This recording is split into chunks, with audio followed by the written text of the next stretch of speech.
Hello everyone and welcome back to the Horror Hut. Now, I know a lot of you use these videos to sleep, so before you drift off I thought it would be a nice idea if everyone can leave a comment and let me know where you are listening from in the world. Also like and subscribe if you are enjoying the episodes. Right, let's get comfy and relax and let's begin.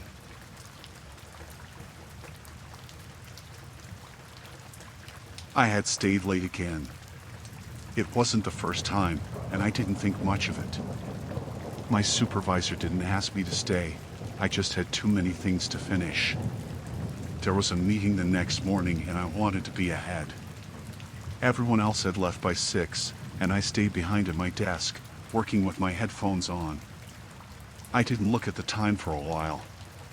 The floor was quiet, no voices, no phones ringing. Just the soft hum from the vending machine in the break room and the air system clicking on and off. I didn't realize how late it had gotten until my laptop screen dimmed and I saw the clock in the corner. It was 9:42. I stood up to stretch and noticed how stiff my back was. The lights were still on in the main hallway, but the offices around mine were dark. I packed up my things, shut my laptop, and tossed my empty coffee cup in the bin. I didn't feel nervous or anything, just tired. When I got to the main lobby, I pulled on the glass door like I always did, but it didn't move. I pulled harder. It rattled a little, but didn't open. I looked around. Everything looked normal, except the front lights were dimmed, and the desk where security usually sat was empty. I thought maybe the door just needed to be pushed, so I tried again, but nothing happened. It was locked. I didn't panic. I figured maybe the automatic lock system kicked in early or someone accidentally activated it. I walked back toward the elevator and pressed the button to go down to the basement level. There's an emergency stair exit there with a push bar that leads out to the street. I'd seen people use it during drills. The elevator opened slow, like it always did, and I rode it down alone. When I got to the basement, the lights were dimmer and buzzed overhead. I walked down the short hall to the emergency door and pushed the bar. It didn't move. I leaned into it, tried again. It felt solid, like something was holding it from the outside. I checked to see if maybe a bolt was engaged or something was jammed. There was nothing. Just the red exit sign glowing above it and a silence that made my ears ring. I pulled out my phone to call building security. No answer. I called the main number on the office directory. Still nothing. I sent a text to my coworker Liz, who I knew had left right before dinner. Hey, did you see anyone lock the front door? No reply. The reception out there is weak, so I went back upstairs to the ground floor where signal was better. I tried again. No reply, no call back. I walked to the side exit by the break room. It was one of those smaller doors with a coded handle for employee use. I typed in the passcode. The light blinked red. I tried again. Same thing. I tried a different exit at the end of the hall, the one we use sometimes when the cleaners are in the main area. Same result. Locked. Nothing opened. I felt cold then, even though the building was warm. I went back to the lobby and stood by the glass door. Outside, I could see the sidewalk. A few cars passed, and headlights shone through. Everything looked normal out there. But no one could see me, or if they did, they didn't look. I banged on the door. Nothing. I walked the floor again, thinking maybe someone else had stayed late. Maybe maintenance or a janitor or someone had come in and locked up without checking. Every room was dark and empty. The lights above flickered once or twice. I kept walking in circles, trying door after door. Even the rooftop access was locked. It was like the place was sealed from the outside. I went back to my desk and sat down. My phone still had signal, but it was past 10 now and I didn't want to call the police unless I had to. I told myself it was a mistake. Something with the system. Someone forgot I was still inside and set the alarm and locked it down. But the silence started to bother me more. I kept hearing things. Not voices, but soft sounds like papers moving, or a click like a switch turning on. At one point I thought I heard a door open somewhere far off, but when I checked, everything was the same. At 10:48, the lights in the break room went off. They're on a timer sometimes, but only if no one moves in there for long. I hadn't been in there in hours. I got up to turn them back on, and the moment I walked in, they flicked back to life like nothing was wrong. I looked out the window. It had started to rain, the kind that makes everything look hazy. My reflection stared back at me in the glass. I watched the street and saw someone walking with an umbrella, but they didn't stop. I didn't try banging again. I texted Liz again. Nothing. Then I called her. This time it rang 3 times, then cut off. No voicemail, no tone. Just dead air. I started walking the halls again, more out of needing to do something than anything else. I checked every door I had already checked. Some of them didn't even have handles, just metal panels. I knocked on a few, half expecting someone to answer, but I knew no one would. I tried to get into the server room, thinking maybe the system had gone down and I could reset something, but my key card didn't work. It always worked before. At 11:26, the lights in the hallway dimmed slightly. Not off, just lower, like they were being powered down slowly. I went back to my desk and opened my laptop. The company server was still online. I could see the shared folders, but nothing had updated since 6:12 p.m. I opened a browser to send an email to myself, just to test it. When I hit send, it froze for a few seconds, then crashed. I sat there, staring at the screen. At 11:43, I heard what sounded like a footstep behind me. I turned around fast, but there was no one there. Just my chair and the quiet humming of electronics. The printer made a noise, but it was just the fan turning on. I stood up and walked around the cubicles. I didn't see anything. I went back to the emergency stair door and shoved it hard. Still locked. I pounded on it with both fists. Nothing moved. By midnight, I felt like I had walked the entire floor 20 times. I stopped at the lobby again. The street outside was empty now. No more cars. No people. Even the rain had stopped. I stood there with my hand on the glass. I didn't know what to do anymore. I tried calling my own home line, just to hear a different sound. It rang once, then cut off. I tried again. Same thing. At 12:17, the lights above the front desk started flickering. Just those ones. Then they stopped. That's when I finally sat down on the floor. I don't know how long I stayed there. I didn't cry. I didn't even speak. I just stared at the glass, waiting for morning.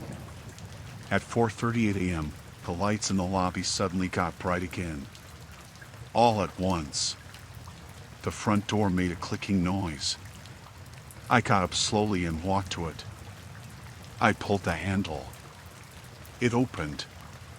Just like that. The street was empty. Not a single person out there. I walked to my car and drove home in silence. I never found out who locked the doors. The building manager said no one touched the system. No logs of lockdowns. No record of the emergency exits being sealed. The keycard system showed no errors. Everyone acted like it was nothing. But I know the doors were locked. I know the lights dimmed. I know the scent of coffee never brewed and still hung in the air long after everyone had gone. And I know I heard that step behind me.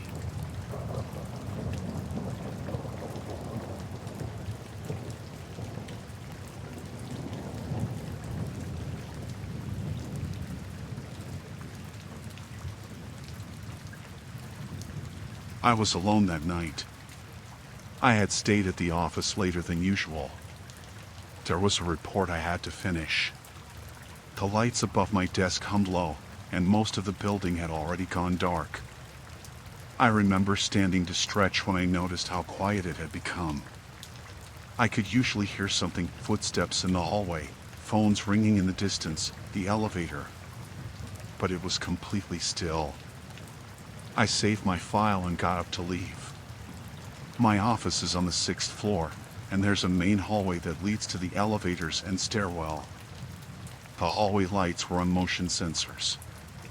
As I stepped into the corridor, they blinked on, one after the other, ahead of me. It felt like I was being let out. I walked to the elevators, pressed the button, and waited. Nothing happened. No sound. I pressed it again. Still nothing. I checked the stairwell door beside it, but when I pushed the handle, it didn't open. I tried again, harder. Nothing. I went back to the elevators and pressed both up and down buttons this time. Still nothing. I turned around and headed toward the back stairwell. It's rarely used, but I knew it should be open. As I passed the row of office doors, I glanced into the dark glass. My reflection moved with me.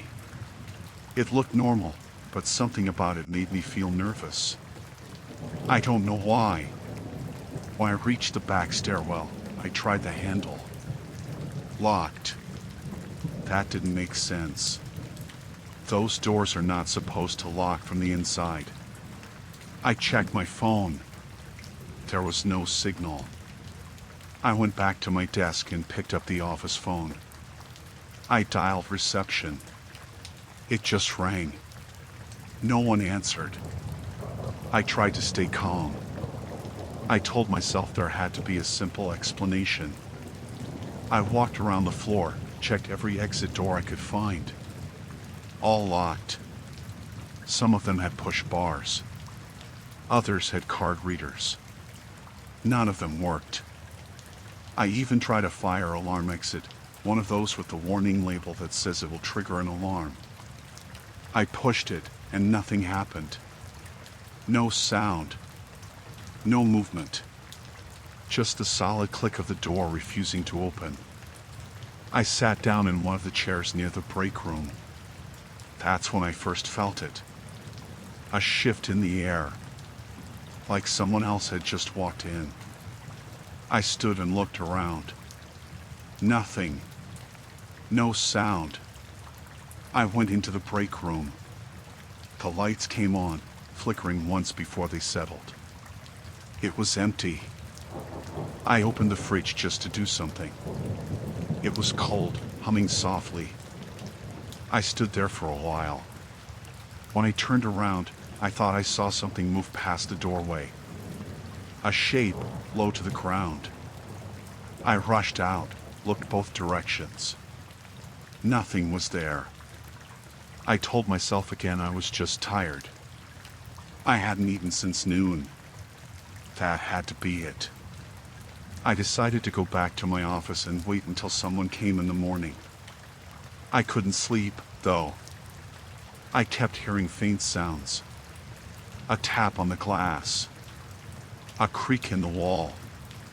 It wasn't loud. It was like something didn't want to be noticed but was trying to let me know it was there anyway. I looked at the security cameras from my computer. There's a program we use for checking them, mostly for deliveries. I pulled it up. Most of the feeds were dark or gray, but the one for the main hallway turned on for a second. It was frozen on a single frame. In it, I saw someone standing near the elevators. A woman in a dress. She was turned away from the camera. I stared at the screen. The image didn't move. No timestamp. No sound. I refreshed it. When it came back, the feed was black. I went out into the hallway again. Lights flicked on ahead of me. I walked toward the elevators. There was no one there. I stood in the middle of the hallway and listened. It was quiet again. I turned and looked back down the hallway. The lights behind me were now off. Only the ones near me were lit. I didn't like the way the darkness seemed thicker behind me, like it had weight. I slowly walked back to my office, keeping my eyes on the shadows.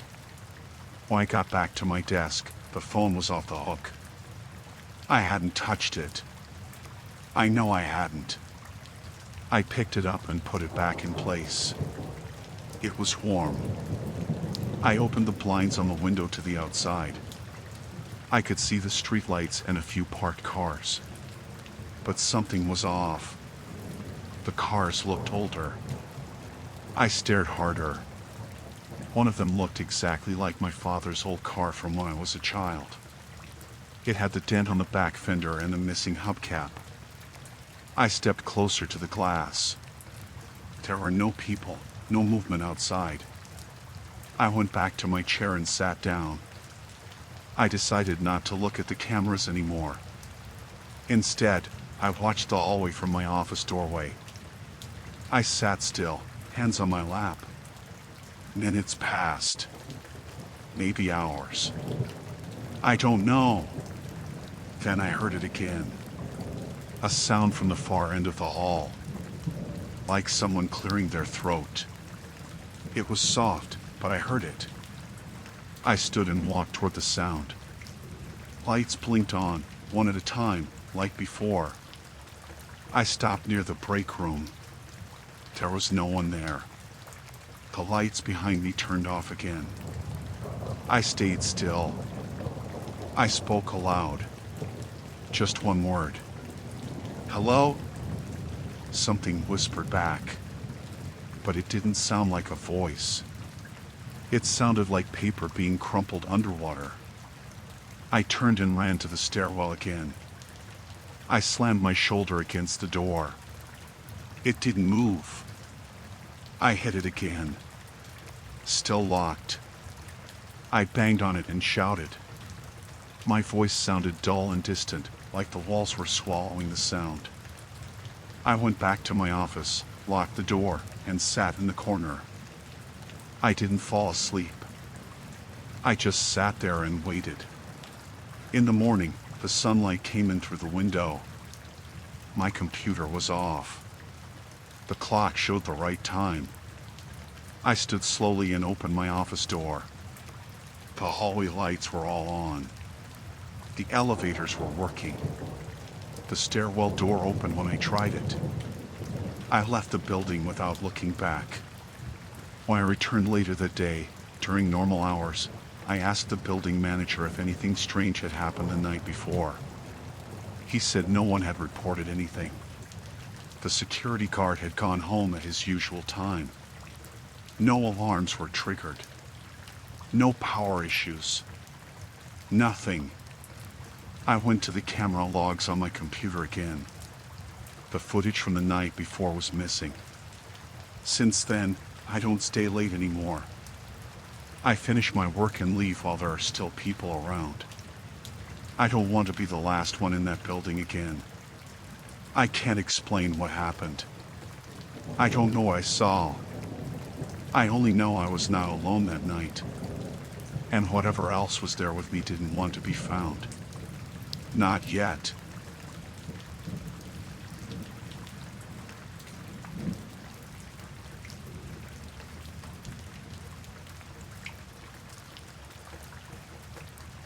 It was late, maybe close to midnight. I had been with my friends since the afternoon, moving between stages, dancing, drinking water, standing in the shade when it got too hot. The festival was big. Bigger than I expected. There were lights everywhere, people in glitter, people sitting in circles on the grass, and the sound from the music never stopped. Everything mixed together. Somewhere near the north stage I lost them. I went to the bathroom, and when I came out, I couldn't find them. I waited in the spot we had all agreed on earlier if something happened, but after 15 minutes, no one showed up. I texted, called, but nothing went through. I figured the signal was bad. It was already late anyway, and I was starting to feel tired and heavy. I started walking toward the front gates. It took a while because the crowds were thick. I thought if I just got outside the main area, maybe the signal would come back. When I got past the last checkpoint and into the wider open field that led to the parking lots and shuttles, there weren't as many people. I saw a few sitting in the grass. Some were talking, others were lying down. A couple of volunteers stood near the exits wearing the yellow festival shirts. I kept walking, trying to spot someone from our group or at least a working phone booth or charger. Then I noticed one of the smaller gates off to the left. It was usually closed, but it was open, and a white van with the festival logo was parked beside it. A man leaned against the side, smoking. He looked over and asked if I was all right. I said I had gotten separated from my friends and needed to get to the shuttle stop. He nodded and said the main shuttle stop was overcrowded, and they were doing small rides down to the main road, where phone signals were working better. He had the staff shirt on. Same color, same print. He didn't seem nervous or strange. I asked if I could join, and he said yes. He opened the passenger door and waved me in. I didn't feel afraid, not really. I was tired, my feet hurt, and my head was starting to buzz. The inside of the van smelled like plastic and dust. The air conditioning was strong. He didn't talk much. Just said he had done a double shift and was ready to be done for the night. I nodded and leaned back. The lights of the festival started to fade behind us. The van made turns through the access roads behind the main site, past trailers and supply tents. I recognized the area at first, but after a few minutes, I didn't know where we were anymore. The road got bumpier. Trees on both sides started closing in. There weren't any lights anymore. No signs. Just darkness and the white of the headlights. I sat up straighter. I asked how far it was to the main road. He didn't answer at first. Then he said, "Not far. This is the service path." The trees got thicker. There were no sounds now except the tires on gravel. I looked behind us. I couldn't see the festival lights anymore. I looked at my phone. Still no signal. We passed what looked like a burned-out trailer or shed on the right. I noticed it because of the way it looked half collapsed and the door was hanging off. I don't think I should have seen something like that so close to the festival. I asked again where we were going. He didn't look at me, just kept driving. Then I saw something on the dashboard. A badge. It didn't say the name of the festival. It was just plain plastic, like something from an old job or store. It didn't match his shirt either, now that I looked closer. The shirt looked faded. Too faded. The logo was smudged. I asked again if he was with the staff. He said yes, but this time his voice sounded too flat. Like he had practiced the answer. The trees started thinning. The van slowed down. There was a small clearing ahead. No buildings. Just dirt and bushes and a broken fence on one side. He stopped the van. I didn't move. I just looked at him. He didn't open his door. He just sat there and stared ahead. I waited, thinking maybe he was checking directions or waiting for someone. But he didn't take out a phone or GPS. He didn't do anything. I asked him why we stopped. He said, "This is as far as it goes." That's when I noticed the keys were still in the ignition, but his hand wasn't on them. His hands were on his knees. I asked again where the shuttle was.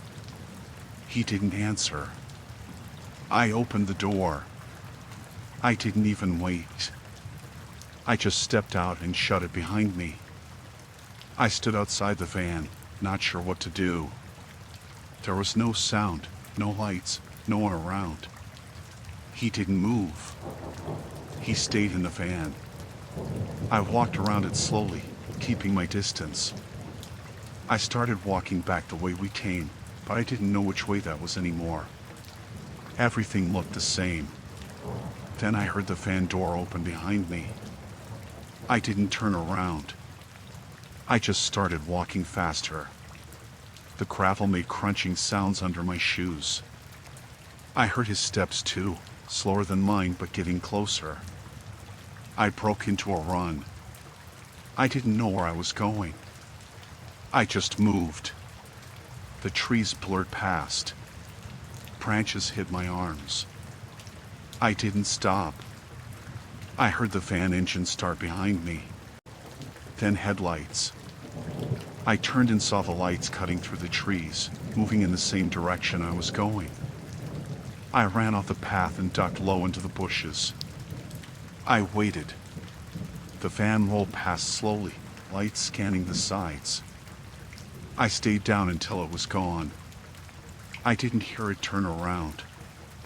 I didn't hear it stop. Just silence. I waited longer. Then I got up and started walking the opposite way. I didn't run anymore. I just moved as quietly as I could. My heart wouldn't slow down. Eventually, I saw a light ahead. Not from a van. A small booth with a generator and two people sitting inside, eating something. Security guards. I ran up and told them everything. One of them stood up, looked into the trees, then walked over to a radio and started speaking into it.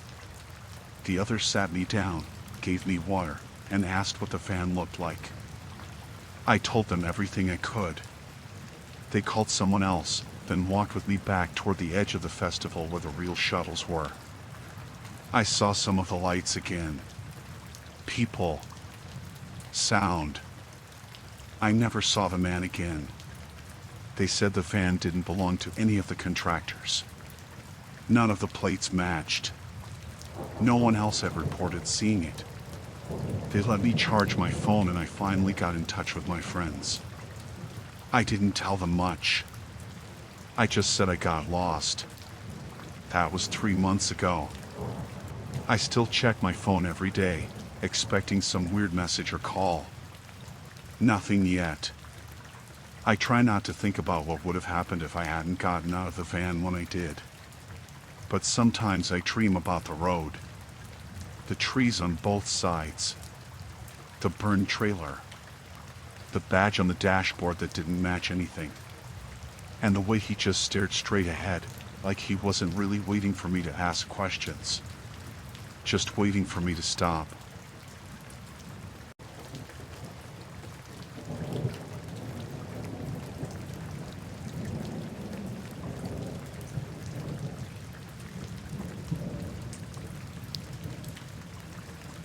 The first thing was the toothbrush.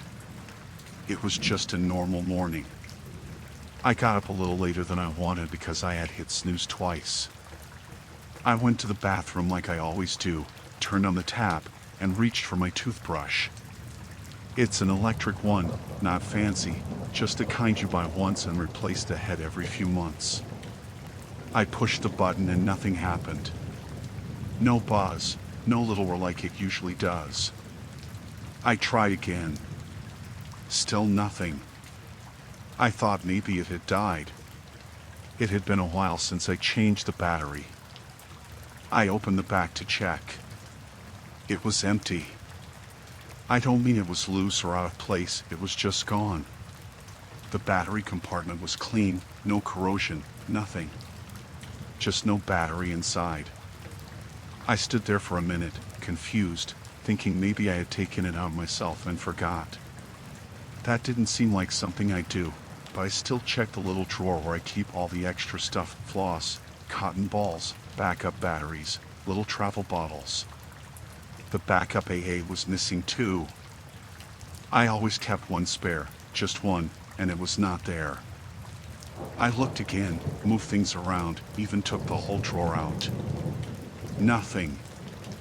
I ended up brushing with a manual brush that came in a hotel kit I never used. Then I left for work. All day it sat in my head. The missing battery. It felt stupid to think so much about it, but something didn't sit right. I kept replaying it, the way the compartment was just clean and empty, like someone had opened it carefully and taken it out. Why would I do that? That night, I checked again. Still no battery in the brush, no battery in the drawer. I started looking around the apartment. I live alone. It's a small place, just a one-bedroom on the second floor. I checked the junk drawer in the kitchen. I checked under the sink. Even in the bedroom, just in case I had brought it in there for some reason. I didn't find anything. I let it go after that, told myself I'd buy more batteries the next day. That next evening, I got home late. I was tired. I had bought the batteries like I said I would, but before I changed it, I dropped my earrings somewhere in the bedroom. I got on my knees to look under the bed. That's when I saw them. 2 AA batteries. Rolled slightly under the middle of the frame, right beside a balled-up tissue. I pulled them out. The batteries were the same brand I always buy. They didn't look corroded or used up. One had a little smudge of something on it, like dust or oil from fingers. The tissue wasn't mine. That I knew for sure. I hadn't been sick, I hadn't cried, I hadn't used tissues at all in a while. I buy a different brand, mine are plain. This one had a tiny pattern on the edge. I touched it once, just lightly. It was stiff. Tried. I don't know why, but I didn't want to open it to see more. I got up and stood still. I didn't even put the batteries back in the toothbrush.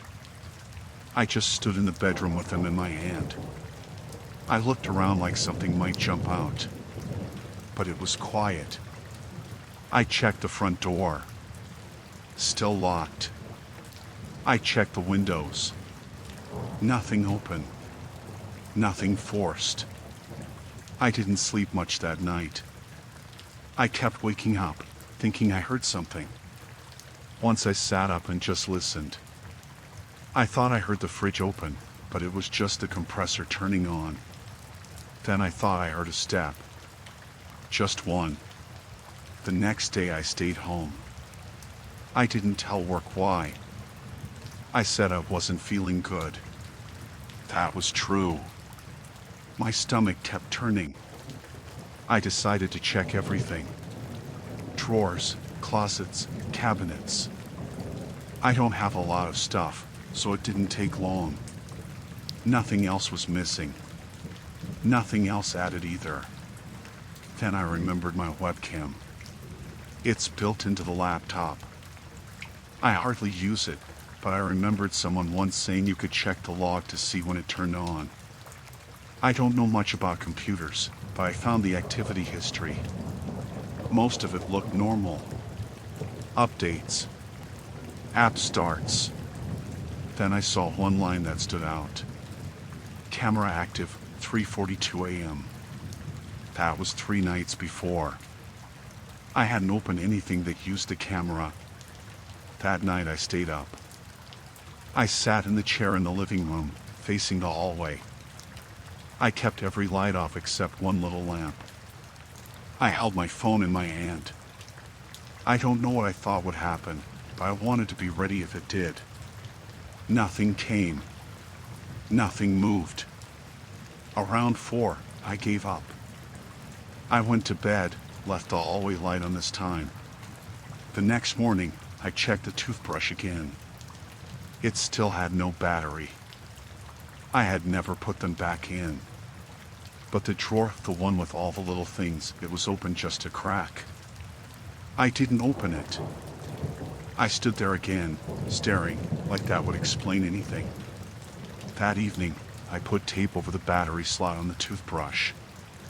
I wrote the date on it in pen. Then I put it back in the cup. A few days passed. Nothing else strange. I almost convinced myself I imagined all of it. Then on a Thursday, I got home from work and saw something under the bathroom sink. It was my old razor. One I had thrown away weeks ago because the blade was dull and the handle cracked. But it was back, sitting on top of a washcloth I hadn't used in months. That same tissue was beside it. The patterned one. I moved out the next week. I didn't break the lease. I just packed up and left. Found someone on a message board to take it over. I didn't take the toothbrush. I left the tape on it. I didn't take the razor, or the tissue, or the batteries. I took my clothes, my dishes, my books. Nothing small. Nothing I couldn't track. The new place has 2 locks on the door and no vents big enough to crawl through. But sometimes I still check under the bed.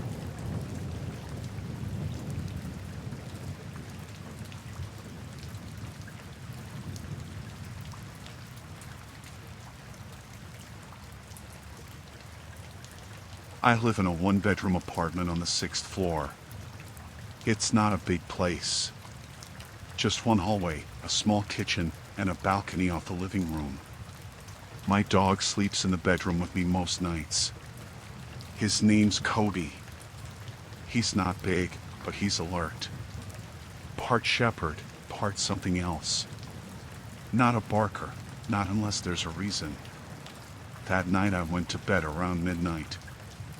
I had the windows closed because it had been cold lately. The balcony door too, which I always locked. It's one of those sliding doors with a vertical lock handle. Once it clicks in, it can't be opened from the outside. I double check it every night before bed. Habit. I woke up sometime after 2. I didn't check the clock right away because what woke me wasn't a noise. It was Cody. He was standing at the foot of the bed, not moving, just staring toward the bedroom door. He let out this low sound, not full-on growling, more like a warning. I could hear the hair shift on his back when he tensed up. I sat up slow. It was dark, but there was some light coming in from the street. I didn't say anything at first. Just listened. I thought maybe someone was in the hallway outside the apartment. Sometimes you hear people walk by, but this didn't feel like that. Cody crawled again, a little louder, and took 2 steps forward. He was focused on the living room. I got up. I didn't turn on the light. I don't know why, I just didn't. I walked out of the bedroom and looked toward the balcony. That's when I saw it. There was a shape, not clear, just a faint dark spot that moved away from the glass as I looked. It was like someone had been standing right there and stepped back fast, out of sight. But there's nothing out there. Just the balcony. No stairs, no fire escape. Just a railing and a drop down to the alley 6 floors below. I walked slowly toward the door. Cody stayed close behind me. His ears were up, and he let out another deep growl. I stopped about 5 feet from the glass. The curtain was half open, just like I'd left it. The lock was still clicked down.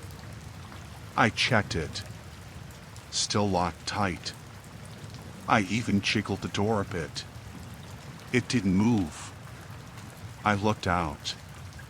There was nothing on the balcony. Just my old chair, a flower pot I never used, and some dead leaves that blew in weeks ago. No footprints. No handprints on the glass. No sign of anyone. I stood there a while. I felt strange, like I had walked into the wrong room in someone else's house. Cody stayed by the couch, still staring at the door.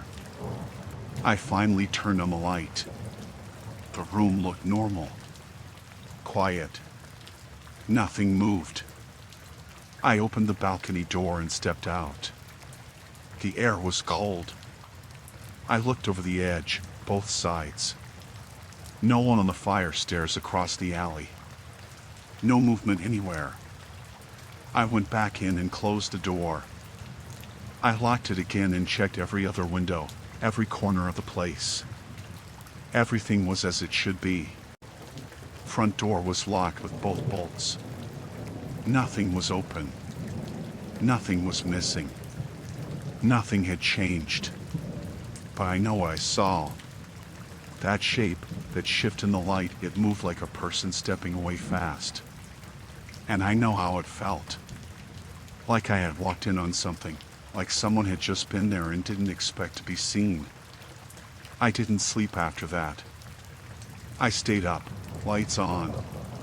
Cody laid on the floor by the balcony, his head between his paws but eyes open. The next morning, I called the front desk. Asked if there were any reports of break-ins or people climbing balconies. They said no. I asked if anyone had been on the roof. They said the access door was locked and alarmed. No one had gone up there. I went down and walked around the building. The way my unit is set up, the balcony isn't easy to reach. Even from above, you'd have to hang and drop. There's no ledge wide enough to walk along. Nothing to hold on to. That night, I put a chair against the balcony door. Not for security, I just wanted to hear it fall if the door opened. I sat on the couch and left the light off again, just to see. Cody sat beside me. We waited. Nothing happened. This kept on for 3 more nights. No more shadows. No sounds. But Cody kept acting strange near the balcony. He'd sit there for long stretches, nose in the air like he was trying to catch a scent. On the 4th day, I found something outside. It was early morning. I opened the balcony to let some air in. I was about to bring my coffee out when I noticed the chair had moved. Not by much, just turned a little to the left. I always keep it facing forward. Always. I stepped closer. That's when I saw it. A handprint. Faint, but there, on the glass, not mine. Too small, and not in the spot I ever touch. It was lower, like someone crouched and leaned in. I took a photo with my phone. Then I wiped it clean. I bought a small camera the next day, one of those motion ones. I set it up pointing at the balcony. It had a card in it to save clips. The camera ran for a week. On the 6th night, there was a clip. I found it the next morning. At 3:11 a.m., the motion sensor kicked on.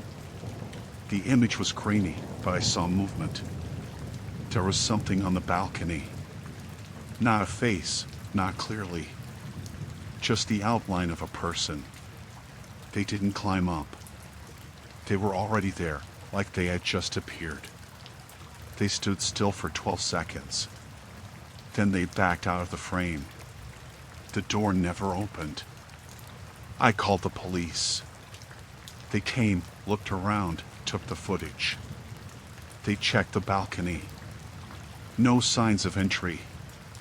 No prints. Nothing.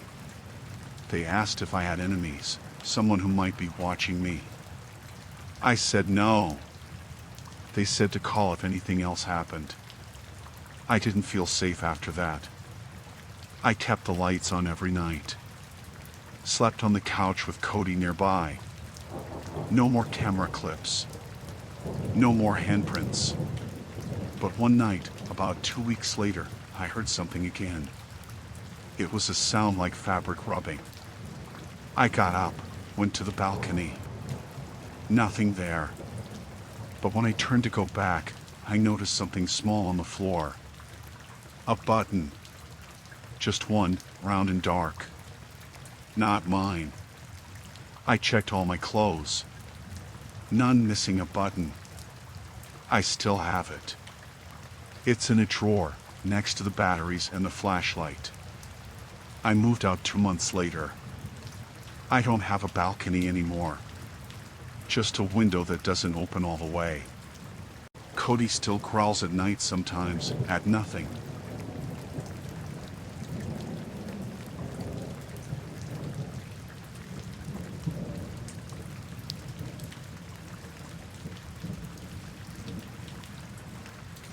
I was at home with my 2 kids. It was a regular Tuesday afternoon. My wife was out running errands, and I was in the kitchen trying to fix the sink. It had been dripping slow for a week, and I finally got time to look at it.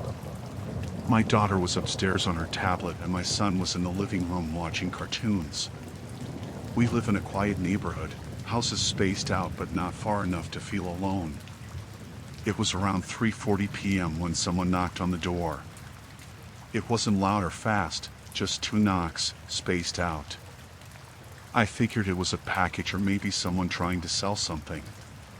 I looked out the side window, and there was a man standing there in one of those bright yellow jackets, the kind you see road workers wear. He had dark pants, black boots, and was holding a clipboard. He didn't look strange right away.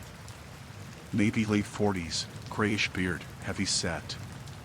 He was wearing a badge on a lanyard, something with the city logo on it. His truck was parked at the curb, an old white pickup with an orange light bar on top. No city logo, though. That stuck out to me, but I didn't think much of it at the time. I opened the door but left the screen locked. He said he was from the city utilities department, said they got a report of gas readings from a nearby line and needed to check the basement for a pressure test. He said it calm, like it was routine. I asked if there was a notice or anything, and he said it was urgent, something that came up that morning, said they'd been checking basements up and down the street. He never looked me in the eye much. He kept checking the clipboard and glanced down the road like he was in a hurry. I told him I hadn't heard anything, and we usually get an email from the city if there's work nearby. He said sometimes they don't send them out fast enough. I didn't open the door, just told him to wait a minute and shut it. I went into the kitchen and checked the city's site on my phone. No alerts. I called their help number, the one on the last water bill. While I was on hold, I peeked through the blinds. He was still there, but now he was looking at the house across the street. Not like he was watching it, or like he was thinking about going there. Then he looked back at the door. When someone finally picked up, I gave my address and asked if there was someone supposed to be checking gas lines. The woman said no crews in my area today, nothing scheduled until the following week for a different street entirely. I asked if they sent anyone in pickup trucks, and she said no, they contract with specific vehicles with clear logos and marked plates. I hung up and went back to the door. He was still there. I told him I just called and there wasn't any maintenance scheduled. He didn't answer at first. Just stared at me. Then he nodded once and said, "All right," turned around and walked back to the truck. He got in slow, didn't rush. Drove off without the orange lights coming on. That was the first moment I felt really sick to my stomach. I locked every door and checked the windows. I asked my daughter if she heard or saw anything strange earlier. She said no. My son was still glued to the TV. I didn't want to scare them, so I didn't say anything yet. I waited for my wife to get home and told her everything. She thought it was weird too, but said maybe it was some guy from a private company. Maybe it was just a mistake. That night I couldn't sleep. I kept thinking about how he asked for the basement, not the meter outside, not the crawl space, just the basement. He didn't even glance around the side of the house. He had one goal, and it was to get inside. Next morning I called the non-emergency police line and gave them the details. I didn't expect much, just thought maybe they'd want to know in case he tried again. They asked for a description, said they'd send a patrol around the area that day. I felt a little better. A few days went by. I was still uneasy, but nothing happened. I told my neighbor across the street about it, just in case. He told me no one had knocked on his door that day. No one on the whole block had a visit from utilities. That got my heart going again. I thought that was the end of it, until a week later. It was a Saturday evening. Around 6:30. My wife was making dinner. I was outside with the kids cleaning up their toys.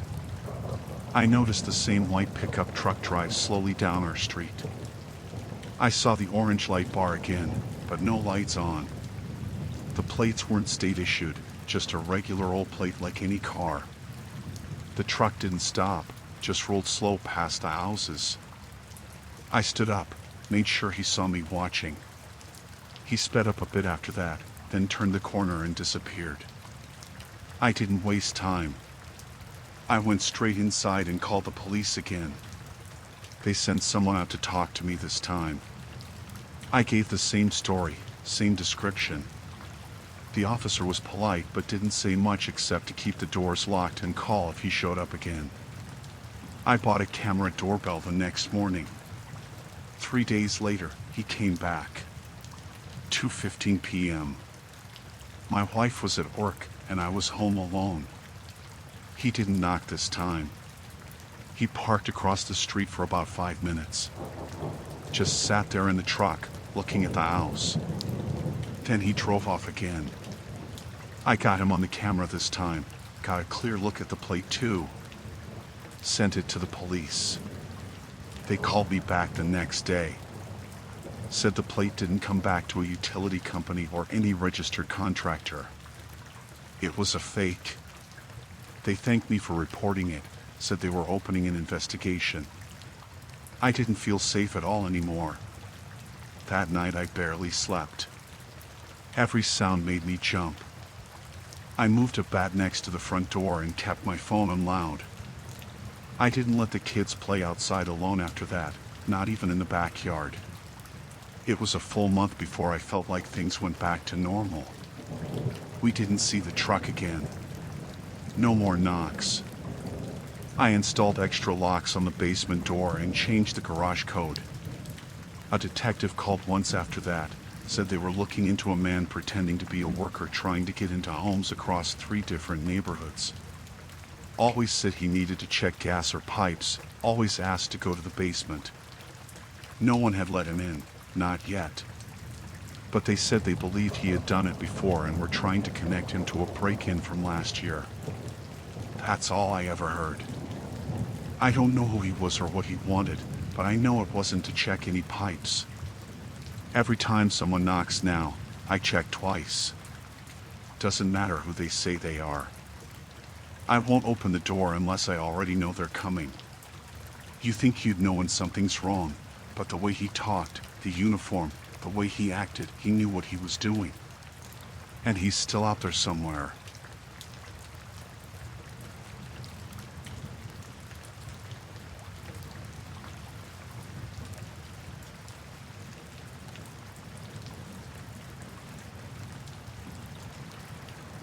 It happened 2 years ago, when I was staying at a hotel for work.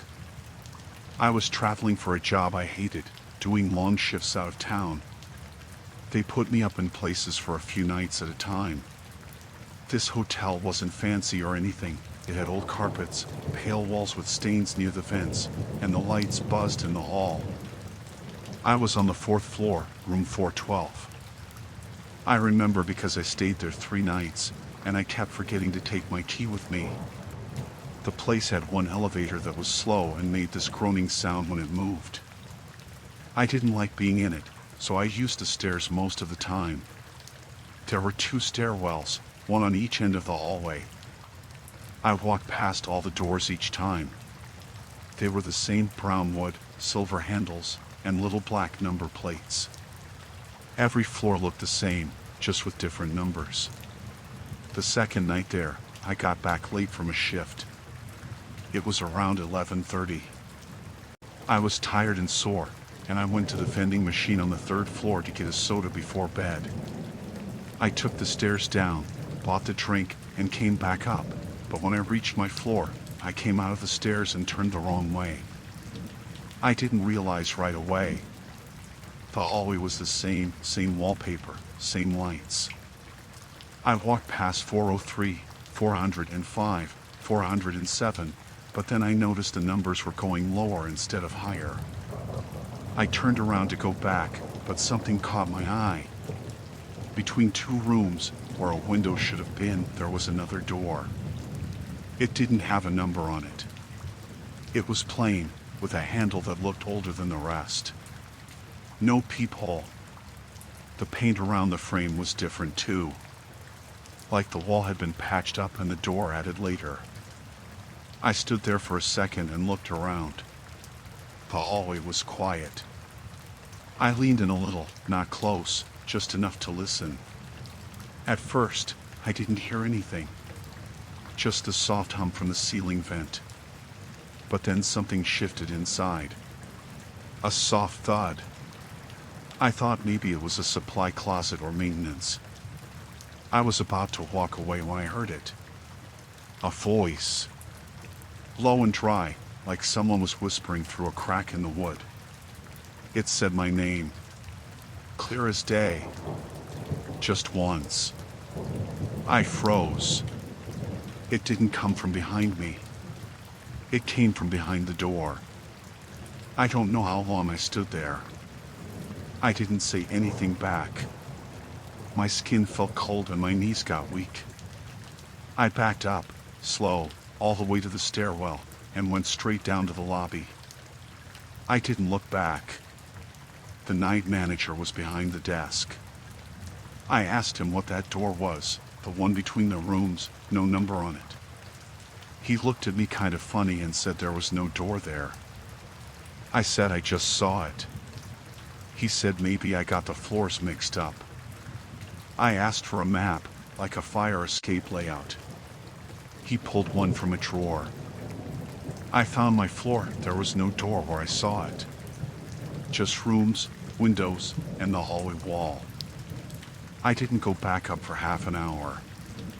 When I finally did, I brought one of those ice buckets with me, in case I needed an excuse to say I was just walking around. But when I got to where it had been, between rooms 406 and 408, there was nothing. Just the wall and a window like it should have been. I didn't sleep much that night. I kept waking up, thinking I heard someone walking down the hallway. A few times I thought I heard my name again, but it could have just been the air vent or my head messing with me. The next morning, I checked out a day early. Told the desk I had to leave for work reasons. The lady said fine, but when she printed my receipt, I noticed the room number. It said 410. I told her I was in 412. She looked confused and said no, 410 was the one they had me checked into. I asked if someone was in 412. She said no, that room hadn't been used in weeks because of a broken heater. I didn't know what to say.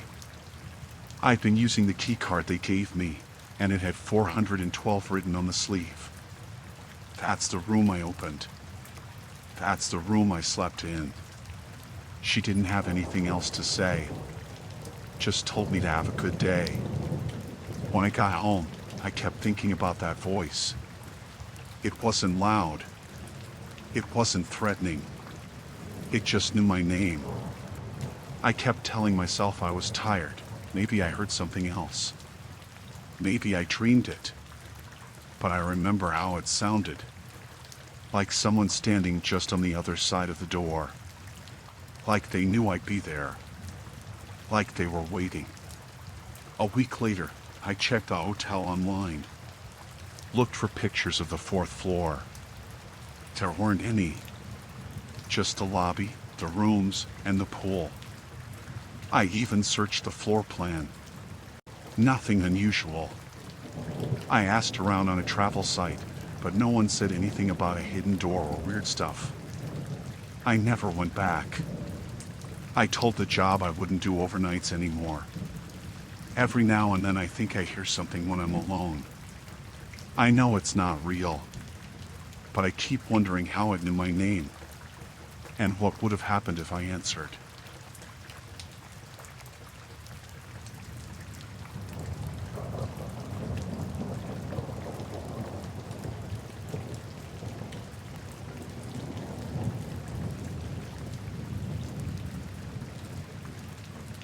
It happened last fall. I still have the screenshot saved on my phone, but I don't need it to remember. I was living by myself at the time in a small apartment near the edge of town. I had moved out there after breaking things off with someone I was with for too long. It was quiet out there. I liked it. I didn't know many people, and that was part of the reason I picked the place. I didn't want to bump into anyone I knew. I didn't want to explain anything. I had this habit of taking long walks in the park near my building. There was a trail that looped around a wooded area and connected to a smaller path that led down by the water. It was the one place that felt separate from everything. I didn't bring headphones. I just walked. Sometimes I sat on one of the benches near the trees and stayed there for half an hour, sometimes more.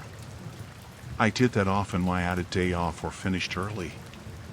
That day, it was Sunday, I remember because the trail was mostly empty except for a few joggers in the distance. It was cloudy. The kind of weather where you know it's going to rain but it hasn't started yet. I walked the trail like usual, stayed off my phone, just followed the path and took the long loop back toward the main road. There was a bench I liked that sat at a curve in the trail. You could see the trees stretch back behind it, and the road was just far enough that you couldn't hear cars. That day I sat there longer than usual. My back was aching from work and I needed the rest. I didn't see anyone nearby when I sat down. It was quiet. There were no bikes going past or anyone walking behind me. I even remember looking around and seeing nobody. After maybe 20 minutes I stood up, stretched, and kept walking. I went home, ate something, and went to bed early. It wasn't until the next morning that it started. I woke up, checked my phone like I always do, and saw a tag notification. It wasn't from someone I followed. It was a random name, no profile picture, just a name I didn't recognize. The post was a single photo. It showed me sitting on the bench. The exact one. I was wearing the same clothes from the day before. Jeans, black sweater, hair tied back. The caption had no words, just a tag with my name on it. I don't even know how they found me to tag me. My profile is private, and I don't use my full name anywhere. The photo was taken from behind a group of trees. You could see the shape of the branches near the edge of the frame, like someone was standing behind them. It wasn't zoomed in too far, but close enough to see my face and profile. I wasn't looking at anything. Just sitting, arms crossed, staring at the ground. My stomach dropped. I thought maybe it was a joke or some kind of mistake. I clicked the profile that posted it. There were no other posts. No bio. Just that one photo, posted at 2:14 a.m. I blocked the account. Then I shut my phone off and sat there. I tried to think of how anyone would know who I was. I hadn't told anyone I was going out there. I hadn't posted anything. I hadn't even seen anyone on the trail. That day I stayed inside. Every time a car passed the front of the building, I looked through the peephole. I didn't go to work. I didn't tell anyone why. The next night, it happened again. A new tag. Different account. Same kind of name, no picture, no posts except for one. This time the photo was from further away. It showed me on the same trail, standing with my back to the camera. You could see the same bench in the background. It was taken from a higher angle, like whoever did it was up on a little slope that ran beside the path. I was alone again. No caption. Just a tag. I didn't block this one. I reported it, then kept the photo. I saved it. I needed to show someone. The first person I called was my boss. Told her I needed a few days off. Didn't give a reason. Then I went to the police. Brought my phone with me. The woman at the front desk didn't look surprised. She asked if I had any recent breakups, fights, fallouts. I told her no, not lately. I gave her the screenshots, and she said they'd look into the accounts. Said to keep my curtains closed and call 911 if I saw anything unusual. That was it. When I got home, I didn't feel safer. I kept the lights off in the apartment. I pulled my bed away from the window. I moved a chair under the doorknob. I know that doesn't help much, but I didn't know what else to do. Around midnight, I heard a sound outside my window. Not loud. Just the soft crunch of gravel, like someone walking slow. My building doesn't have a fence. It backs up to a thin stretch of trees and a dirt path that leads to the street. My bedroom faces that way. I didn't move. I just listened. The sound stopped after a few seconds. Then I heard it again, this time softer. Like whoever it was had stopped and started again. I stayed up all night.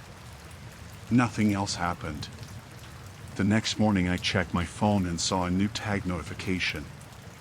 I didn't want to open it, but I had to. This photo wasn't from the park. It was darker. Blurry. It looked like it was taken through a window. My window. I recognized the shelf beside my bed. I recognized the mug I always leave on it. I was lying there under the blanket, turned away from the camera. The photo was taken from outside. I called the police again. This time I didn't wait. I told them someone was watching me, that they'd taken a picture through my window. 2 officers came out. They walked the property, looked around the back where the trees were. Found footprints in the dirt. They told me it was probably someone I knew. Said stalkers don't pick people at random. But I didn't know anyone who would do that. I hadn't dated anyone in months. I hadn't even spoken to my old friends since I moved. They offered to put in a patrol request for the area. That was it. That afternoon, I packed everything. I went to my sister's place 3 towns over. I told her everything. She believed me. Let me sleep in the guest room and made sure all the curtains were closed. A few days went by. I didn't get any more tags. No new accounts. I started to think maybe it had stopped. Maybe the police scared them off. Then on the 5th night, around 3 a.m., my phone lit up. A message request from another blank profile. No name this time, just a string of numbers. It said, "You look different here." Attached was one photo. Me, standing in my sister's backyard that afternoon, holding a coffee cup. I hadn't heard anything. I showed my sister. She wanted to call the police again, but I told her no. I couldn't do this again. I couldn't keep waiting for someone to catch a person that didn't leave prints. That made fake names. That knew where I was without ever showing their face. So we moved. Both of us. She took a leave from work and we drove 4 hours north to stay with our cousin. Didn't tell anyone. Didn't post anything. We both shut down all our social media. Changed numbers. That was 10 months ago. I haven't had another message since. No photos. Nothing. But I still wake up sometimes thinking I heard gravel under the window. And I don't walk in parks anymore.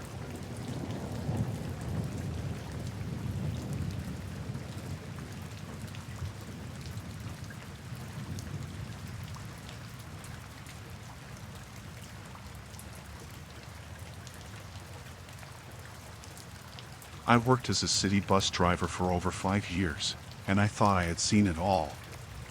But for the past 2 months, something had started to bother me every single day.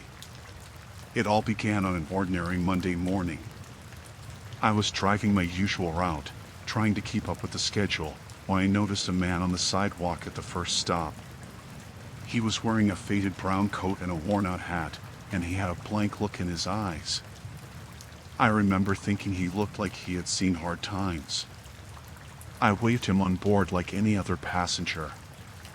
That man climbed quietly onto the bus at the stop near the bus depot. He did not say a word to anyone as he stepped in. He took a seat in the middle of the bus and stared straight ahead, through the window.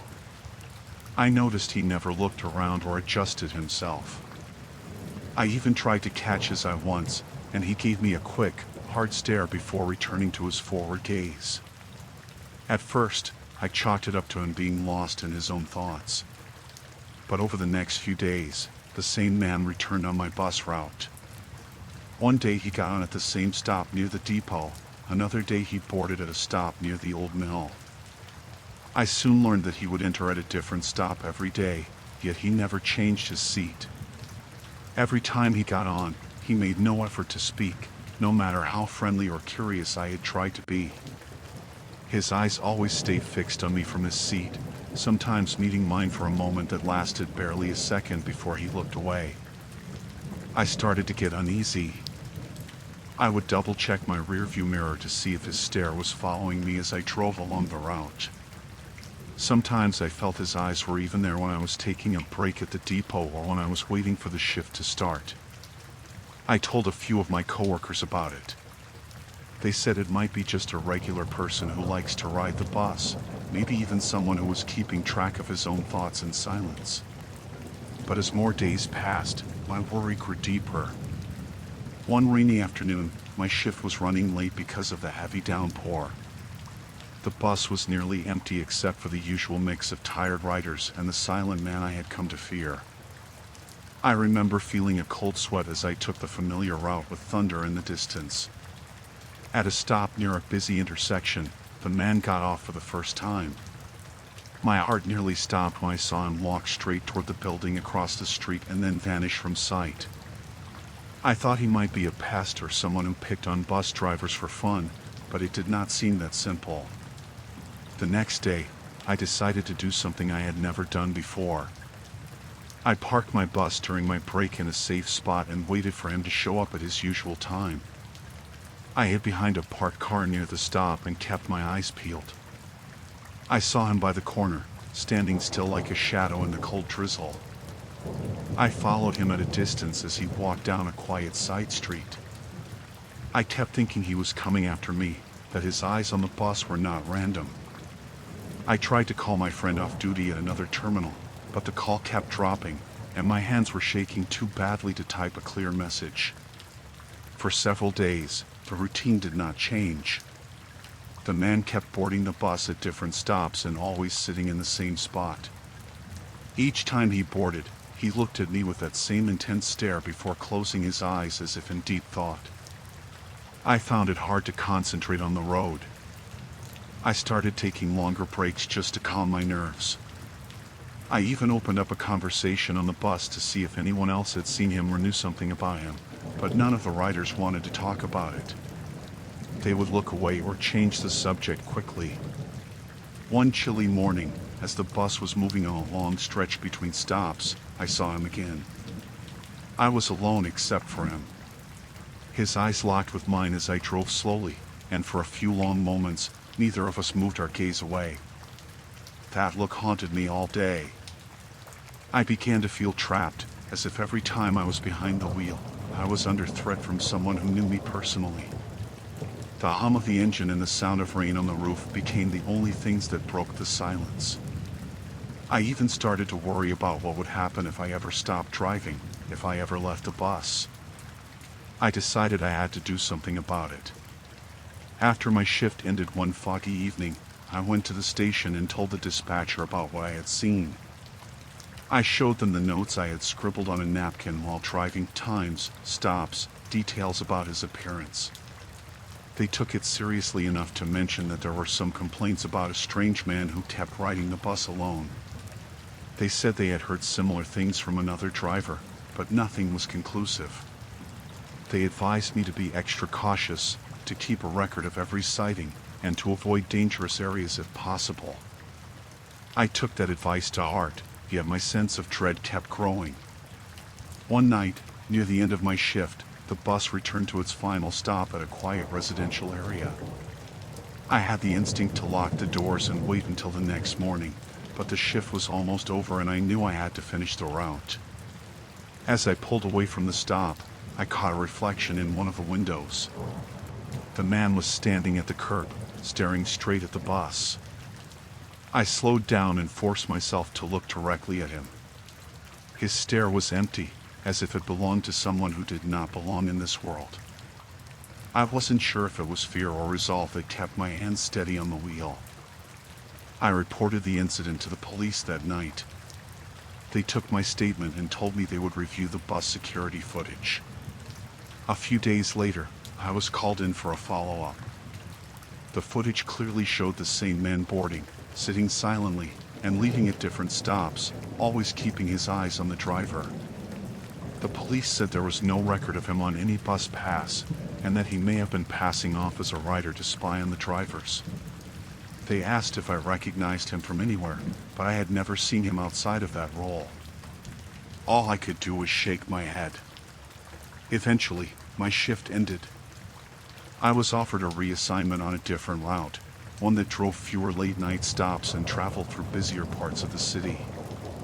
I took it without hesitation. Over the next month, I did not see the man again, and my nerves began to settle. I still check my mirrors more often than I used to, and I keep my phone close at hand. I sometimes wonder who he was and what he wanted with me, but I never found the answer. The police investigation went cold, and he never reappeared on my route. My coworkers eventually stopped mentioning him, and the strange events became a grim memory that still makes my heart pound whenever I recall it. I continue to drive, but I keep a careful watch. I learned that sometimes fear comes without reason, and that it takes only a silent, unchanging stare to shake you to your core. I am still here, safe and alive, and I hope I never have to face that kind of terror again.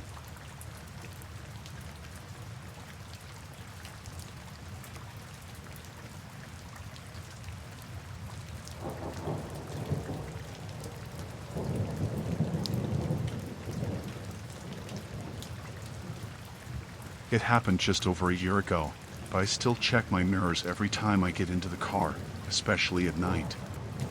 Me and my wife were driving back from her parents' place. They live out past the state line in a little town that's nothing but farms and long stretches of road. We left late that night, around 10 or so, because her mom wouldn't stop talking and it's always a hassle trying to leave early. The drive back was around 3.5 hours, mostly highway, no street lights once you get past the hills. About halfway through, we were both getting tired, and I noticed the fuel light was on. We hadn't seen a station in a while, so I started watching the signs. Finally, we saw one 24-hour gas and convenience store just off an exit, old and kind of run down. One of those places with flickering lights over the pumps and only one car parked outside. I pulled up to the second pump, left the car running because it was cold. My wife went inside to grab coffee and snacks. I stayed out and started fueling. The place was quiet, just the buzzing from the lights and the wind. The other car was a dark gray sedan, 2 pumps over. I didn't notice anyone inside at first. Then I heard a car door open.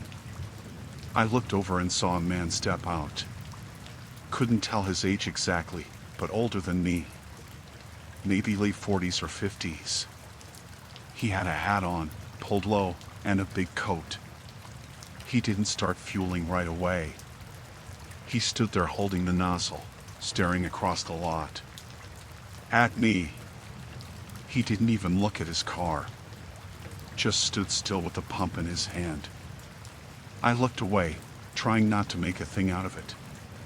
Maybe he was zoning out or waiting for something. I finished filling up and closed the cap. I glanced back. He hadn't moved. The nozzle was still hanging in his hand. His car door was open. No gas pumping. I opened my door and sat down, kept an eye on the side mirror. Still staring. My wife came back with 2 coffees and some bags. I didn't say anything yet. Just wanted to leave. We pulled out and got back on the road. A few minutes in, headlights showed up behind us. Not too close, but close enough I noticed. Looked like the same sedan. I told myself I was being paranoid. It was late, and there weren't many other cars. But every turn I made, every ramp, the lights stayed behind. I said something to my wife then. She turned in her seat and looked through the rear window. She didn't say anything for a moment. Then she said, "That's the same guy. He was behind me in the store. He didn't buy anything." I didn't know what to say. I tried switching lanes, slowing down. He slowed down too. I sped up. So did he. My heart started pounding. It wasn't like he was tailgating or anything aggressive. Just following. Keeping the same pace, matching every move we made. We came to a junction where the road split. I took the left exit, which would add some time to the trip but passed through a town with more lights. If he wasn't following, he'd keep straight. But he didn't. He took the exit right after us. I told my wife to get the phone and call the police. She had no signal. Middle of nowhere. I didn't have it either. We came through the first intersection, and I pulled into a parking lot behind a closed restaurant. I turned off the lights and parked. His car drove past. I waited, heart racing. Maybe he wasn't following us after all. Maybe it was a coincidence. Then his brake lights came on. He didn't stop right away, just slowed down and pulled to the shoulder up ahead. Then he stopped. His reverse lights blinked on for a second, then off again. Just sitting there, in the dark. I turned the engine back on and peeled out of the lot. Got back on the road and took the next right without thinking. It was a side street, completely dark except for a porch light way up ahead. I drove fast, too fast, hitting every bump. He came after us. My wife was crying now, holding her phone up like it had helped find a signal. I told her to check again and again. Nothing. I kept driving, turning whenever I saw a street. I tried to lose him, but he was always just far enough back to keep from catching up, but not far enough to lose sight. Then we saw a police station. I couldn't believe it. Just sitting at the end of the road. The building was dark, but the sign was there. I turned in fast, drove up to the side lot and parked right under the street lamp. His car didn't follow this time. He slowed down at the corner, then kept driving. We ran to the door. It was locked. Nobody inside. It was one of those satellite offices that's only open during the day. I didn't care. We stayed out front, right under the lights, and waited. About 10 minutes later, my wife got a signal. Called 911. An officer showed up 20 minutes after. We told him everything. He said there were no cameras out on the back roads, and unless the guy had tried to hit us or follow us onto private property, there wasn't much they could do. He didn't even write anything down. He stayed with us for a little while, then left. We waited another half hour, then got back in the car and drove straight home, no stops. When we got back, I checked the driveway a few times through the window before going to bed. Didn't sleep much that night. Next morning I checked the car. Nothing wrong. No scratches, no marks. But inside the gas cap door, stuffed behind the flap, was a folded piece of paper. I almost dropped it when I saw it. It said one thing, written in all capital letters. Saw you. That was it. No name. No number. Just that. We moved 2 months later. I drive during the day now, and I never stop at gas stations unless there's people around and lights on. I don't care if it's out of the way. He never came back. But sometimes, when I see a gray sedan behind me, I still feel that same panic, like it's starting all over again.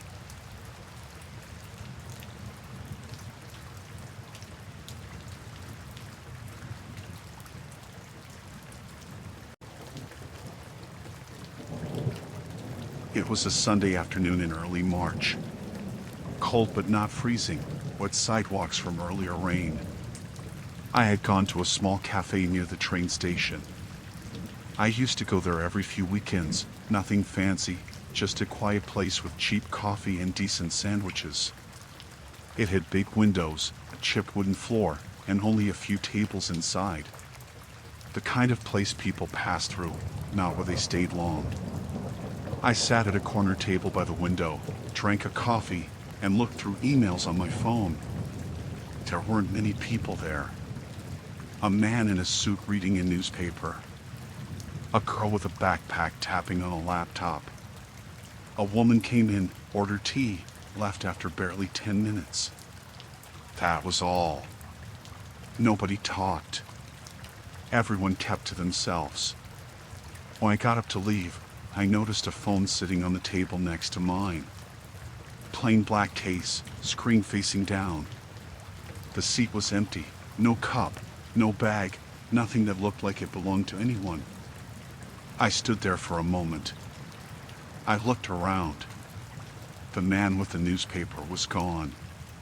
The girl with the laptop had her earbuds in and didn't look up. I waited.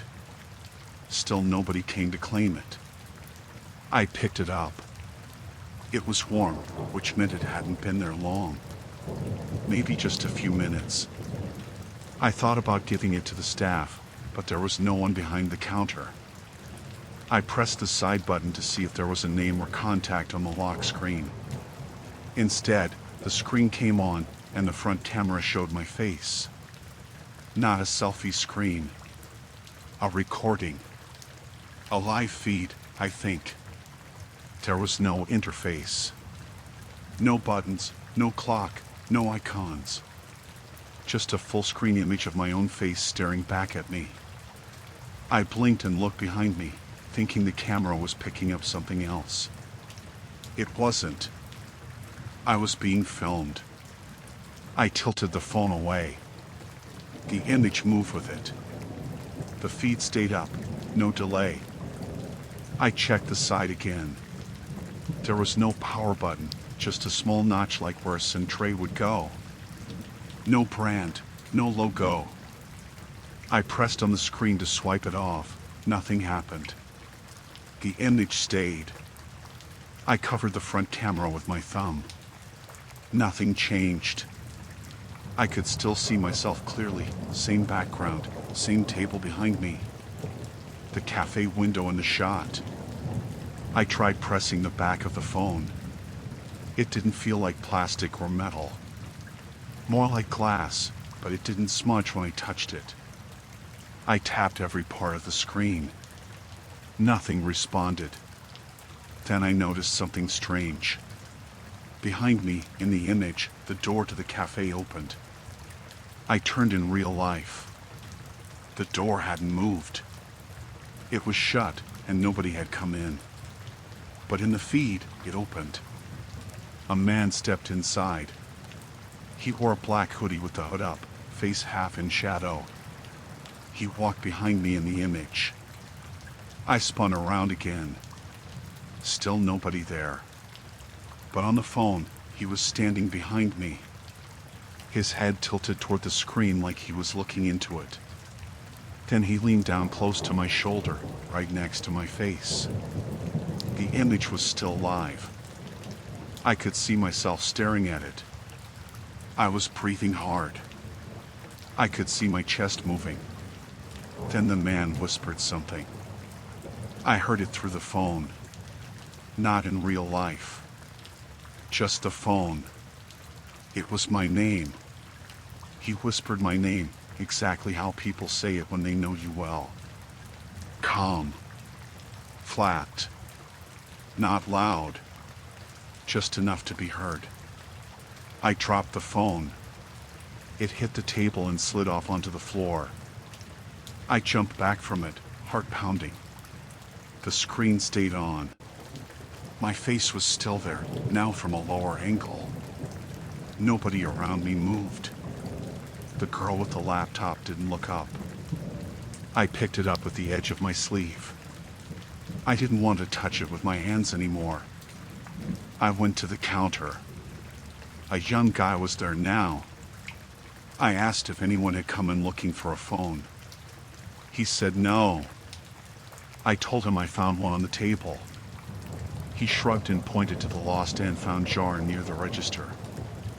I held it up. The screen was black now. Completely off. I pressed the side button again. Nothing happened. I waited, then pressed it again. Still black. I put it in the lost and found bin and walked out fast. I made it halfway down the block before I stopped and looked back. Nobody followed me. Nobody came out of the cafe. I stood there for a while, watching the door. Nothing. When I got home that night, I kept thinking about it. I didn't sleep much. Every sound in the hallway made me sit up in bed. My apartment felt different. I couldn't say how, but it felt like something had changed. I checked all the locks twice, closed the blinds. But it didn't help. I felt watched. The next day, I went back. The cafe was open, same as before. I asked about the phone. The girl behind the counter was different. She said nobody had left a phone in the lost and found. I described it to her. She looked through the jar and under the counter. Nothing. She called over the manager. He checked the security footage for that day. I stood with him behind the counter, watching the small screen. It showed me sitting at the table, just like I remembered. I could see myself stand up, look around, then pick up something from the table. But in the video, there was no phone. I watched it 3 times. Nothing was on that table before I picked it up. Just my coffee cup. I picked up something invisible, then stared at my hands for a long time. Then I walked out. I asked if they had any other cameras, maybe from a different angle. He said no. I thanked him and left. That night, I went through every app on my phone. Every setting. I checked for spyware, ran virus scans, even did a factory reset. Nothing showed up. Everything seemed normal. But the feeling didn't stop. 2 days later, a package arrived. No return address. Just my name, no sender. It was small, wrapped in plain brown paper. Inside was a black phone. Same one. Same case. No scratches. No logo. I hadn't told anyone about what happened. Not even friends. I didn't touch it. I wrapped it in a towel and put it in the bottom of the trash bin outside. The big one for the building. I watched the truck take it away the next morning. I moved a few months later. New job, different city. I don't go to cafes much anymore. I don't pick up anything off a table unless I've watched it get put there. Last week, I got an email from an address I didn't know. No subject. Just an attachment. One image. It was me. In my old apartment. Sitting on my bed. Looking down at something in my hands. I zoomed in. It was a phone. The same one. I deleted the email. Unplugged the router. Stayed with a friend that night. I've never told him why. I didn't tell anyone. I just needed not to be alone. That's all.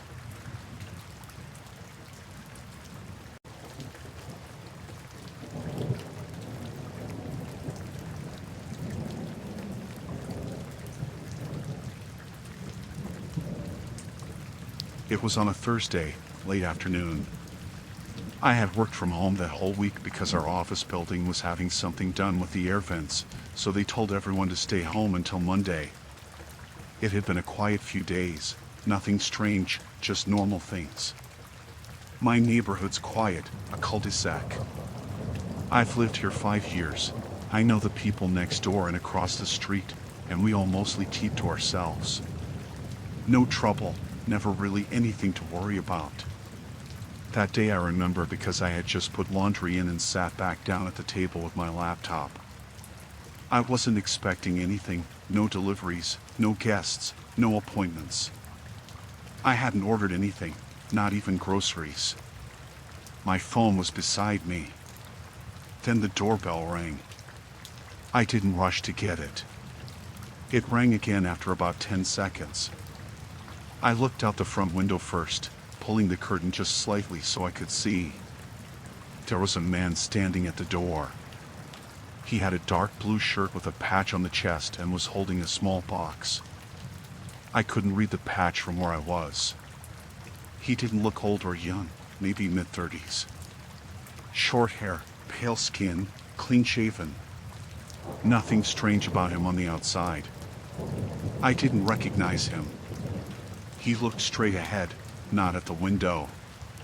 Just stood there, holding the box like he was waiting for someone to open the door. I watched for a moment. Something felt off. He didn't have a delivery truck parked out front, and I hadn't heard one pull up. The street was empty except for my neighbor's car and mine in the driveway. I didn't move. I just kept watching. Then he rang the bell again, longer this time. That's when I picked up my phone and checked all my delivery apps and email. Nothing. No updates, no shipping notices. No missed packages. I hadn't ordered anything in over a week. He shifted his weight and knocked once, loudly. That knock made me jump. It wasn't how people knock when they're trying to be polite. It was flat and sharp, like he wanted to let me know he wasn't going away. I opened the camera app and looked at the feed from the doorbell cam. The image was clear. He was holding a brown box sealed with clear tape, but it had no label on it. No logo. No address. Just a plain box. That was the first real red flag that pushed everything into something worse. I didn't answer. I stayed quiet. He knocked again, then leaned closer to the door and said, "Package for delivery. Need a signature." His voice wasn't loud. Calm. Controlled. Like someone used to saying the same thing over and over. But it sounded forced, like he was pretending to sound casual. I didn't reply. I didn't move. I set the phone down and went back to the window to make sure I had a full view. He waited. Then he stepped back from the door, looked around once, and set the box on the porch. That should have been the end of it, but it wasn't. He didn't leave. He stood still for another 30 seconds. Then, slowly, he bent down and picked the box back up again. Not like he forgot it, he did it slow, like he had never planned to leave it in the first place. Then he tried the doorknob. I heard the metal click and rattle. I had locked it, always do, top and bottom bolt. He didn't knock this time. He stood there with his hand on the handle for a while, then stepped back and looked up, like he was trying to see if I was watching. I backed away from the window.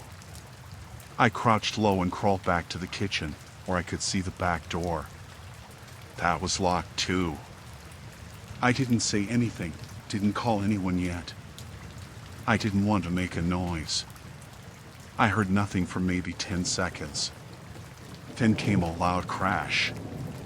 He had kicked the door. Not once. 3 hard kicks, fast and loud. It shook in the frame but didn't break. I screamed before I could stop myself. Then I ran for the bedroom and grabbed my phone. I called 911. I told them someone was trying to break in, said the address fast, said it twice. The dispatcher asked if I was alone. I said yes. They said someone was on the way and to stay on the line. Then another crash. He was still at the front door. I didn't go back to check. I stayed down in the hallway, phone pressed to my ear, heart beating so loud I couldn't hear what the dispatcher was saying anymore. Then it stopped. The noise, the kicking, the sound of footsteps. Gone. I didn't move for a full minute. Just crouched there, barely breathing. Then I heard it again, but not at the front. He was at the back door now. That one had a window. Frosted glass. I peeked around the corner and saw the shadow of him moving behind it. He tried the handle once, then tapped the glass with something. Not hard. Just a slow, steady tap. Over and over. That's when I remembered the lock on that door was loose. The deadbolt worked, but the bottom lock had a jiggle in it. I had meant to fix it for weeks. I stayed on the call, told the dispatcher where he was now. They said the car was less than 5 minutes out. I didn't feel safe waiting anymore. I grabbed a kitchen knife and went to the hallway closet, opened it, and crawled inside. From there, I couldn't see anything. Could only hear. The tapping stopped. For almost 2 minutes, it was totally quiet again. Then I heard something crack. A sound like wood splitting. I froze. Then tires. A car screeched to a stop. Loud, right outside. Footsteps. Fast. On the porch. A voice shouting, "Police." Then another bang, this one louder, from the door being opened. More shouting. Movement. Then silence again. I didn't come out until an officer called my name from inside the house. I stepped out with my hands up and told them I was the one who called.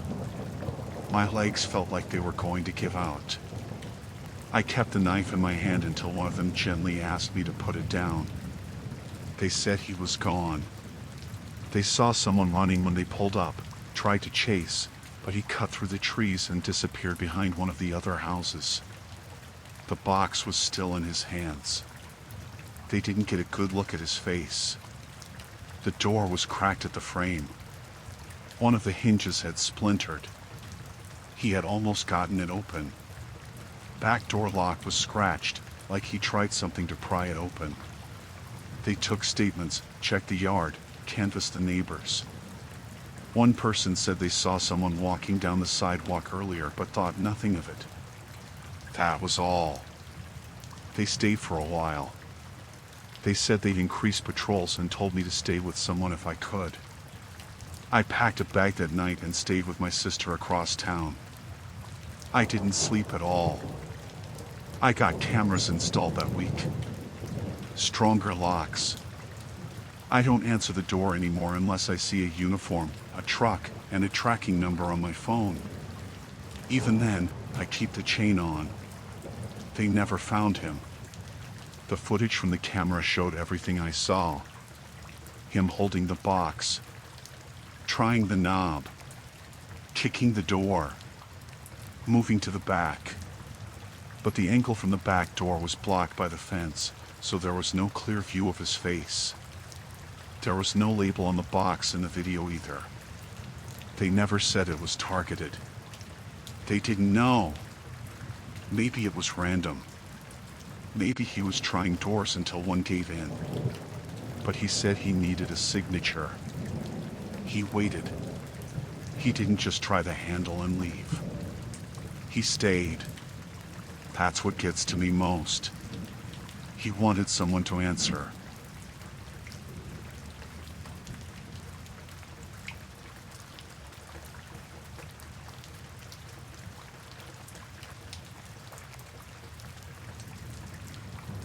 We booked the place for 3 nights. It looked normal in the photos. Not fancy, but clean and cheap. It was a 1-story house with 2 bedrooms, about 15 minutes outside the city. My girlfriend and I were just looking for somewhere quiet while we visited some of her family. We got there early in the afternoon. The host had left a message with the code for the lockbox. I took the key out, unlocked the door, and we went in. Nothing seemed strange. It was just like the pictures. White walls, small kitchen, wooden table. A faint smell like lemon cleaner. Everything in place. A few mugs on the open shelves. A folded blanket on the couch. We picked a room with a bigger bed and set our bags down. There was a binder on the table with the Wi-Fi password and rules. No smoking, no pets, no parties. The usual things. There was one page that mentioned to make sure the back door stayed locked, as it sticks sometimes when loose, with a note handwritten in the corner that said, "Don't worry if you hear the pipes at night." After unpacking a few things, we went out. We had dinner at a small Italian place downtown and got groceries after. It was just before 9:30 when we came back. The street was empty. One porch light was on a house down the road, but no other lights. When we pulled into the driveway, I noticed the curtain in the front window had moved. I thought it was just from the AC vent. I didn't say anything. We unlocked the door. That was the first thing. The deadbolt was locked. I stood there with the key in my hand, because I had only locked the handle when we left. I was sure of it. She didn't touch the door when we left, only I did. I said something like, "Did you lock this?" And she shook her head. I unlocked it and opened the door slow. The lights were still off, but the hallway light was on. I had turned it off when we left. She said she hadn't touched it. The living room was dark, the kitchen too. I stepped in first. My girlfriend stayed at the door. Right away I saw something was off. One of the grocery bags we left on the counter was on the table now, and our backpacks had been moved. Mine was unzipped. Nothing looked stolen. Her purse was still there. Wallets. My charger was still plugged in. But the bags were in different places. My water bottle was moved from the floor to the table. A jacket that was hanging over the chair was folded on the couch. We walked through the rooms together. The bathroom door was cracked open. The mirror had smudges on it. A small towel from the linen shelf was on the floor. In the bedroom, our suitcase was unzipped but not emptied. Just opened. I kept saying maybe the owner came in for something. Maybe they had to fix something or check the pipes like the note said. She said it didn't feel right. I tried to call the host, but the call didn't go through. Just rang twice and ended. That's when we saw the keys. A small black set with 2 silver keys and a car fob. On the kitchen counter. They weren't there when we left. I know that. I cleaned the counter before we left. She saw them too and asked if they were mine. I said no. We stood there for a while not saying anything. She whispered, asking if we should leave. I picked up the keys and looked at the fob. No logo. Just a rectangle of black plastic with a red button on the side. I said we should check the back door. It was closed. Locked. The window on it was dirty, hard to see out of. I turned on the porch light and looked outside. Nothing. Just grass and a wooden fence. We checked every closet. Every room. Opened the laundry door, the cabinets. Nothing. No sign anyone was there now. But the keys were still on the counter. She asked me again if we should leave. I said yes, but we needed to pack first. I said I'd do it and told her to stay by the door. I went into the bedroom and threw our things into the bags fast. Zipped them up and carried them out. She didn't wait. She unlocked the car while I was still zipping the last bag. We left everything else. Food, charger, everything. Got in the car and locked the doors. We sat in the driveway for a few seconds. I turned the keys in the ignition and backed out. As we pulled away, she looked back. Her voice shook when she told me the curtain moved again.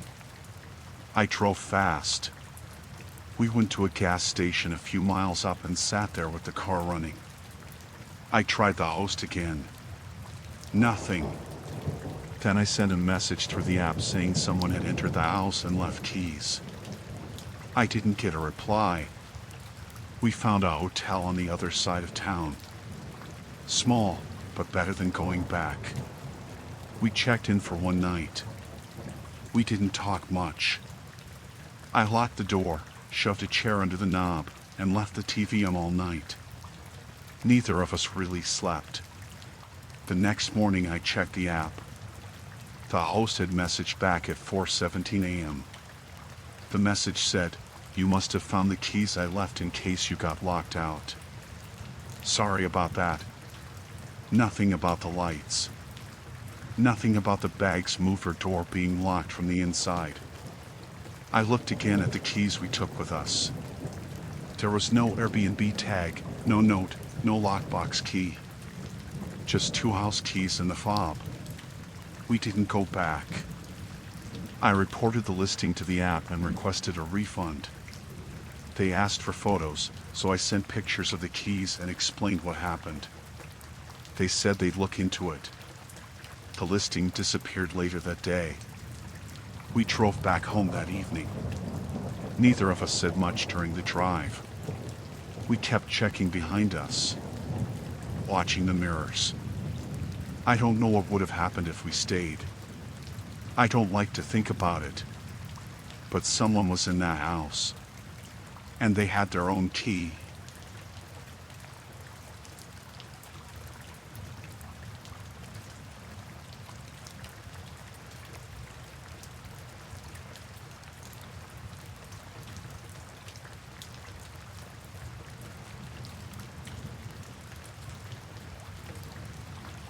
It started with a red light.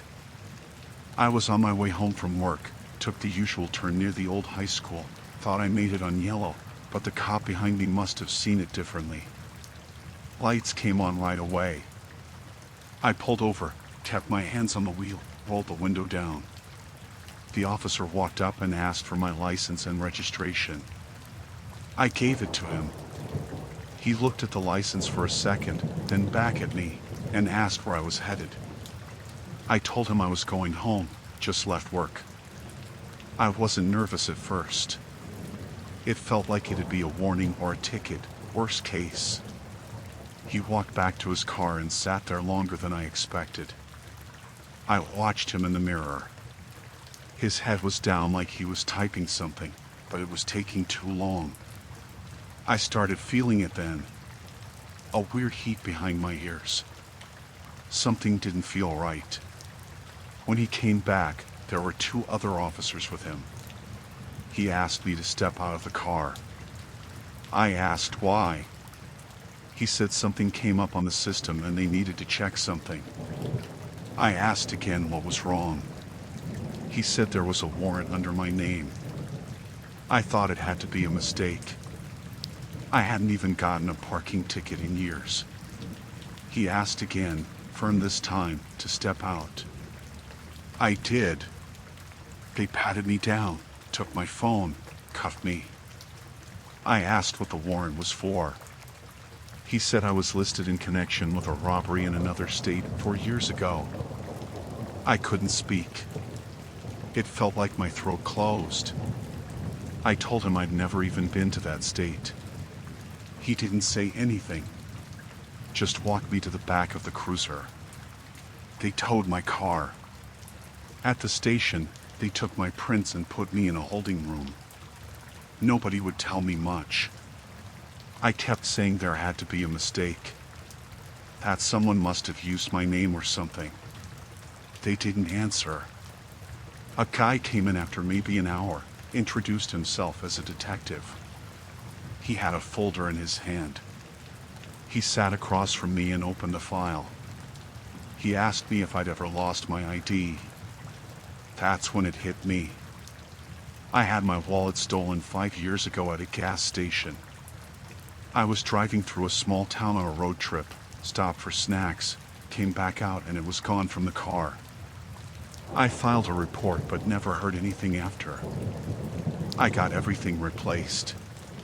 Didn't think about it again. I told the detective that. He nodded like he'd already guessed it. He laid out a photocopy on the table. It was an old mug shot.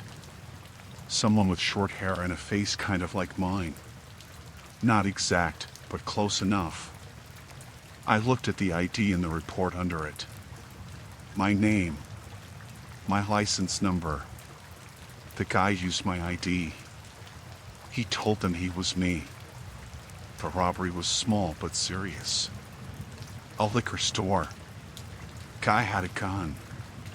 Nobody was shot, but the owner was hurt. He used my license when he got pulled over later that night but ran before they fingerprinted him.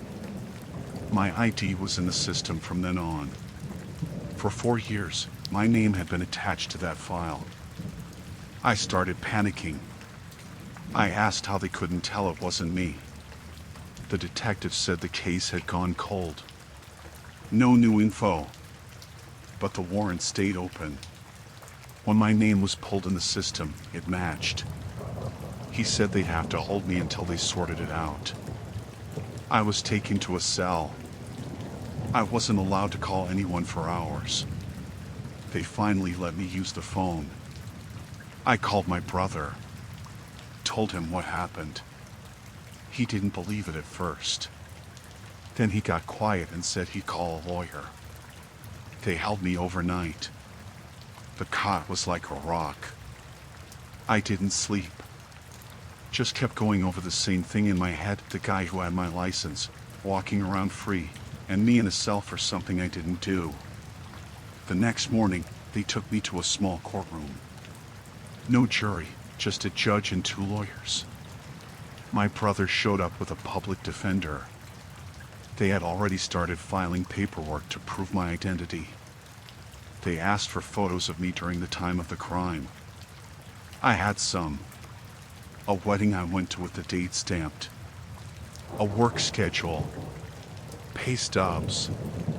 They held me for 2 more days. In that time, they went through the prints again. The ones from the scene didn't match mine. They finally agreed I wasn't the one.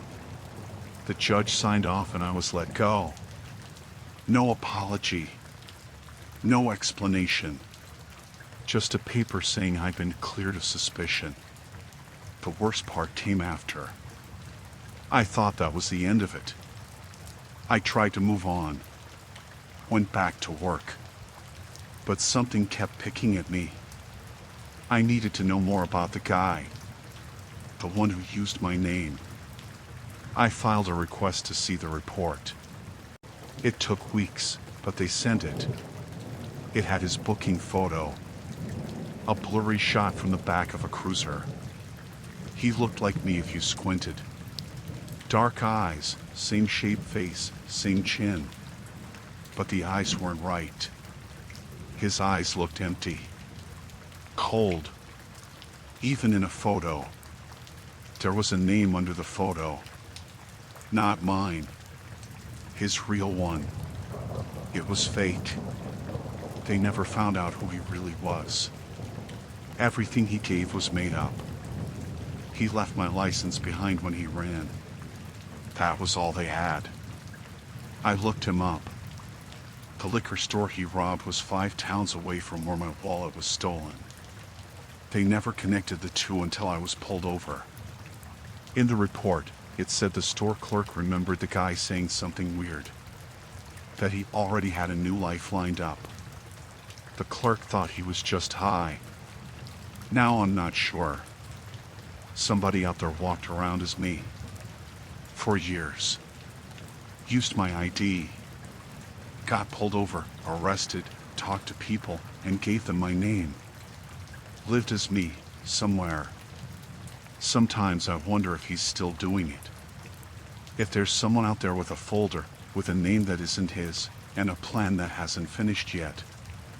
I keep my license locked in a drawer now. I don't carry it unless I have to. And every time I see a cop, I feel my hands shake.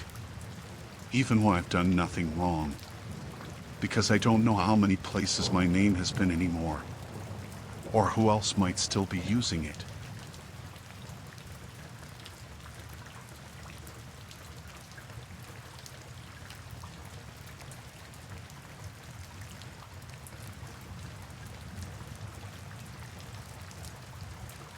It was just past midnight when I got in the elevator. I was staying late to catch up on work. Everyone else in the office had left already. I don't usually stay that late, but I had pushed too much to the end of the week. I just wanted to finish everything and go home without worrying about it in the morning. The office building is 15 floors. My company is on 12. I took the elevator like I always did. Same one I've been using for years. It was quiet. I pressed the button for the ground floor and leaned against the wall. It stopped around the 10th floor. No one got on. The doors didn't open. It jolted a little, like it wanted to move again, but it didn't. Then the lights blinked just once, then came back on. I waited. Sometimes the elevators in the building stick for a few seconds. I had seen it happen before. I pressed the door open button. Nothing. I pressed the alarm. It made a sound, but nobody answered. Then I pressed the intercom button and waited for someone to respond. No one did. I pressed it again. I leaned close to hear something. There was just static. Not loud, but steady. I said hello into it anyway. Still nothing. I pressed the button for another floor. Any floor. It didn't light up. Nothing responded. Then the lights flickered again, longer this time. It was dark for about 2 seconds before it came back on. I started to feel warm. Not from the heat, but from the kind of feeling that gets in your chest when you know something's not normal. I tried my phone. No signal. Just one bar, but no connection. I couldn't even load a message. I banged on the door. I shouted. I didn't want to sound scared, but it came out sounding that way anyway. I was in there for maybe 10 minutes before I really started to feel something was wrong.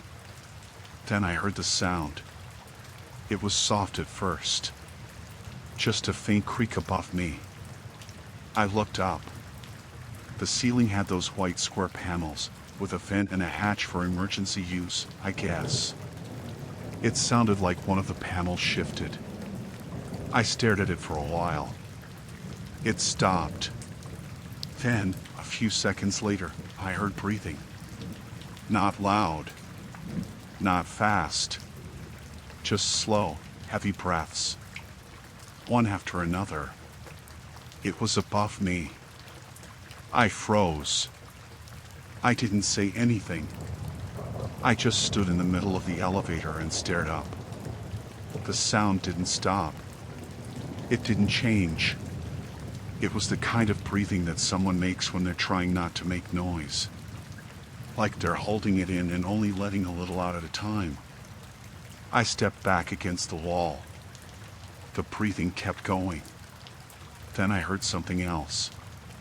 A scratch. Like a nail on metal.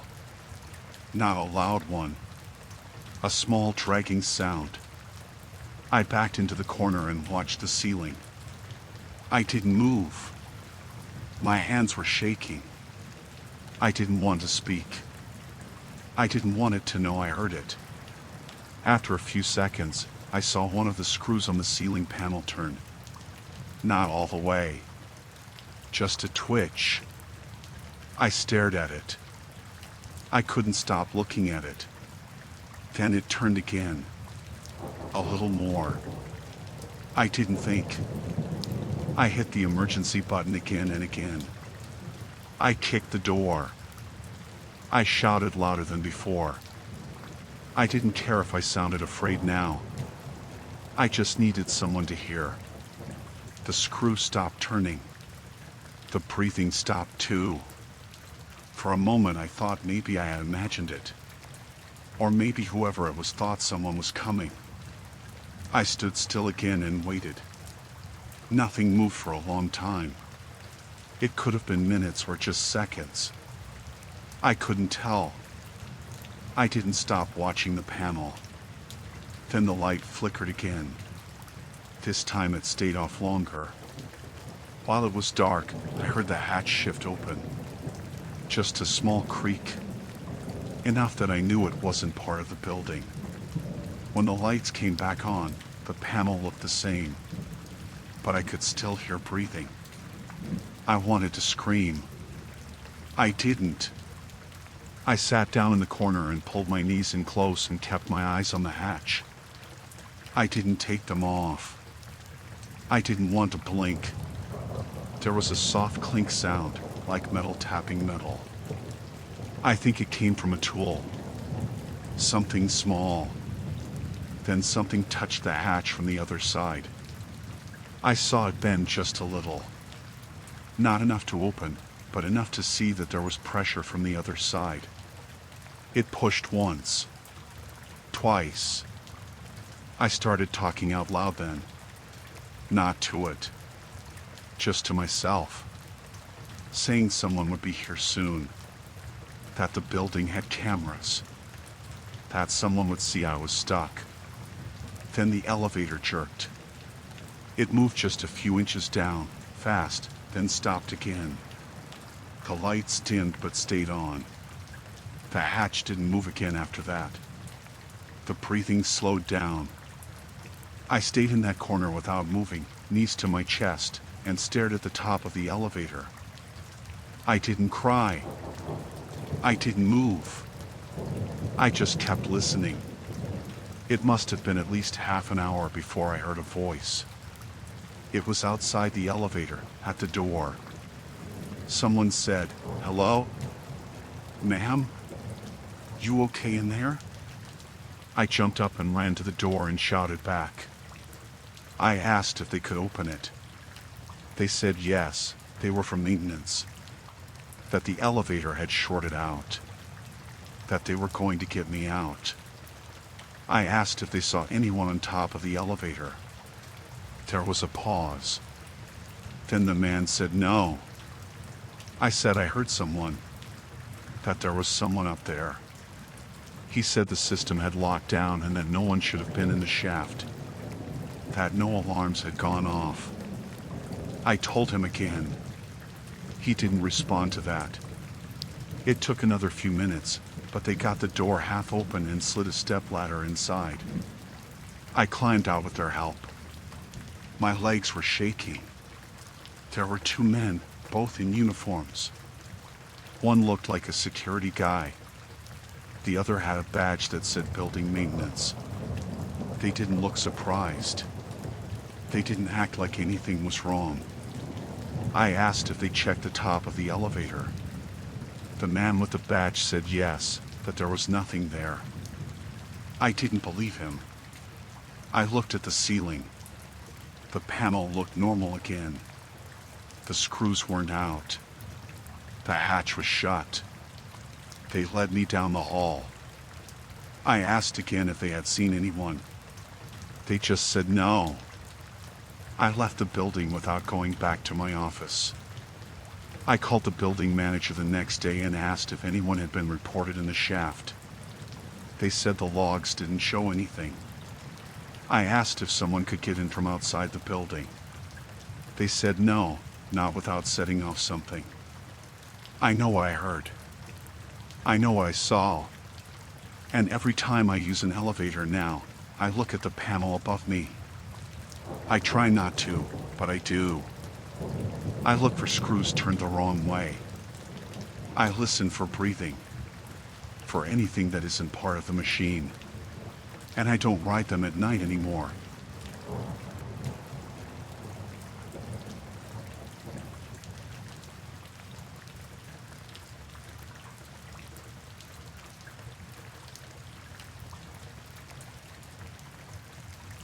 I've been trying to shake the feeling ever since it happened. I can't stop thinking about it. I've been holding on to it, telling myself I just got spooked. But it was more than that. I was scared.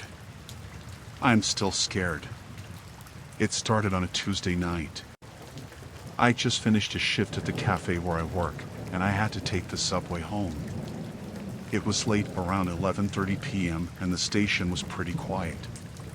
There weren't many people around, just a few commuters here and there. Nothing out of the ordinary. The train pulled in, and I got on. I usually sit by the window, kind of zoning out after a long day. It was a regular train, the kind that rattles when it picks up speed. I was just looking out the window, but I noticed a man across the aisle.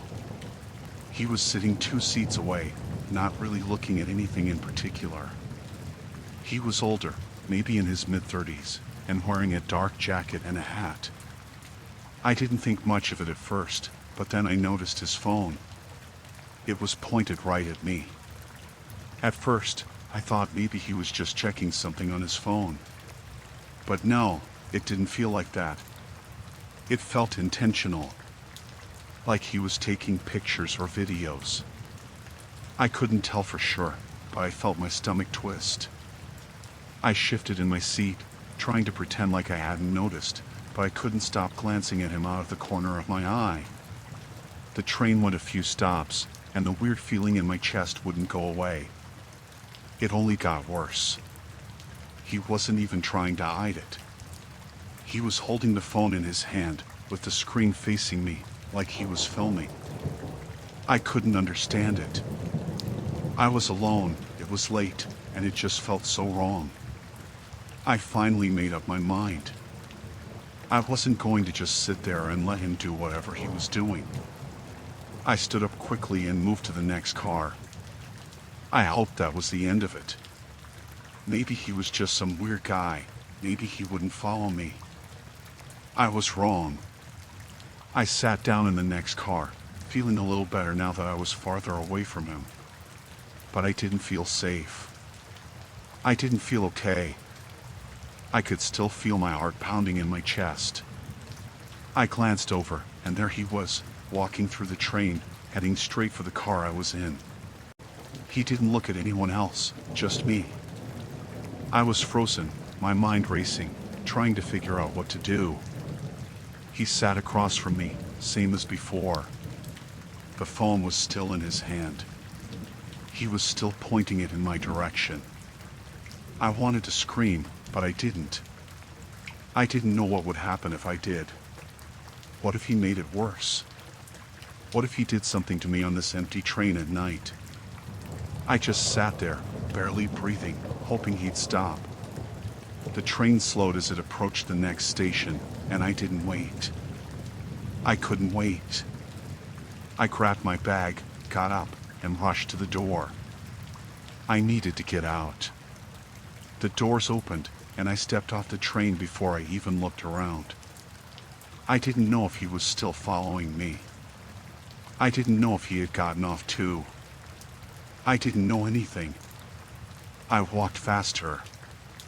I was hoping I'd get out of the station and get to the street where there would be people, but the tunnels were empty. There was only one other person down the platform, but they were far away, not close enough to help.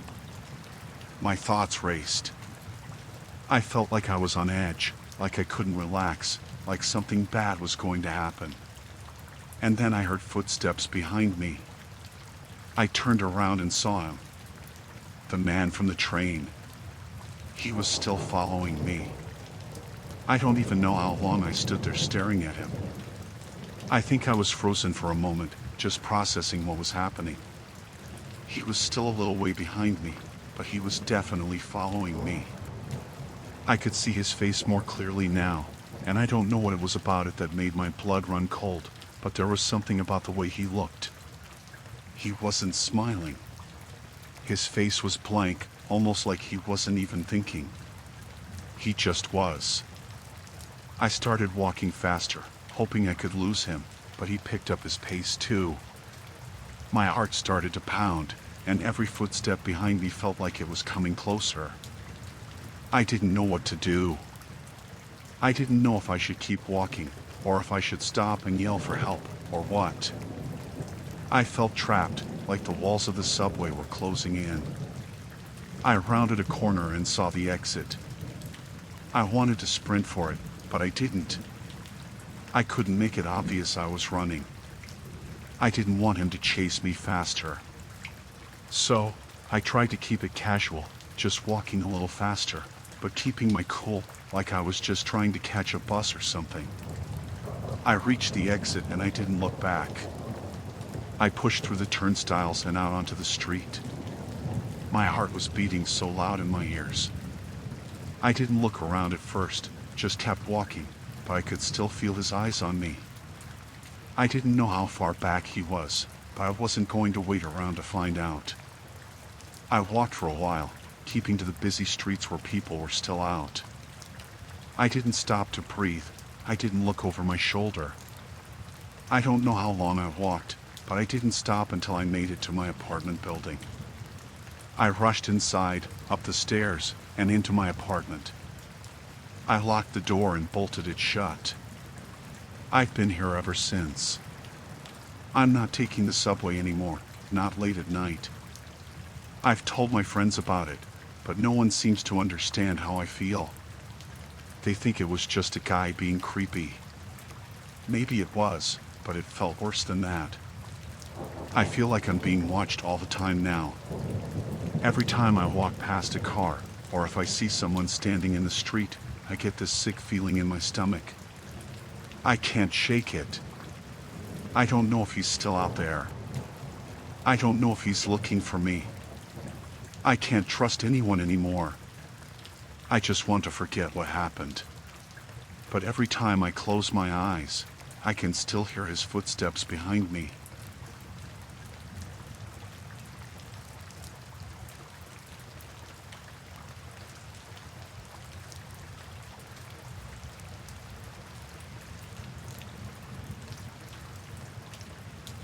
I still don't know if I should have ignored it, but something about that door always felt off.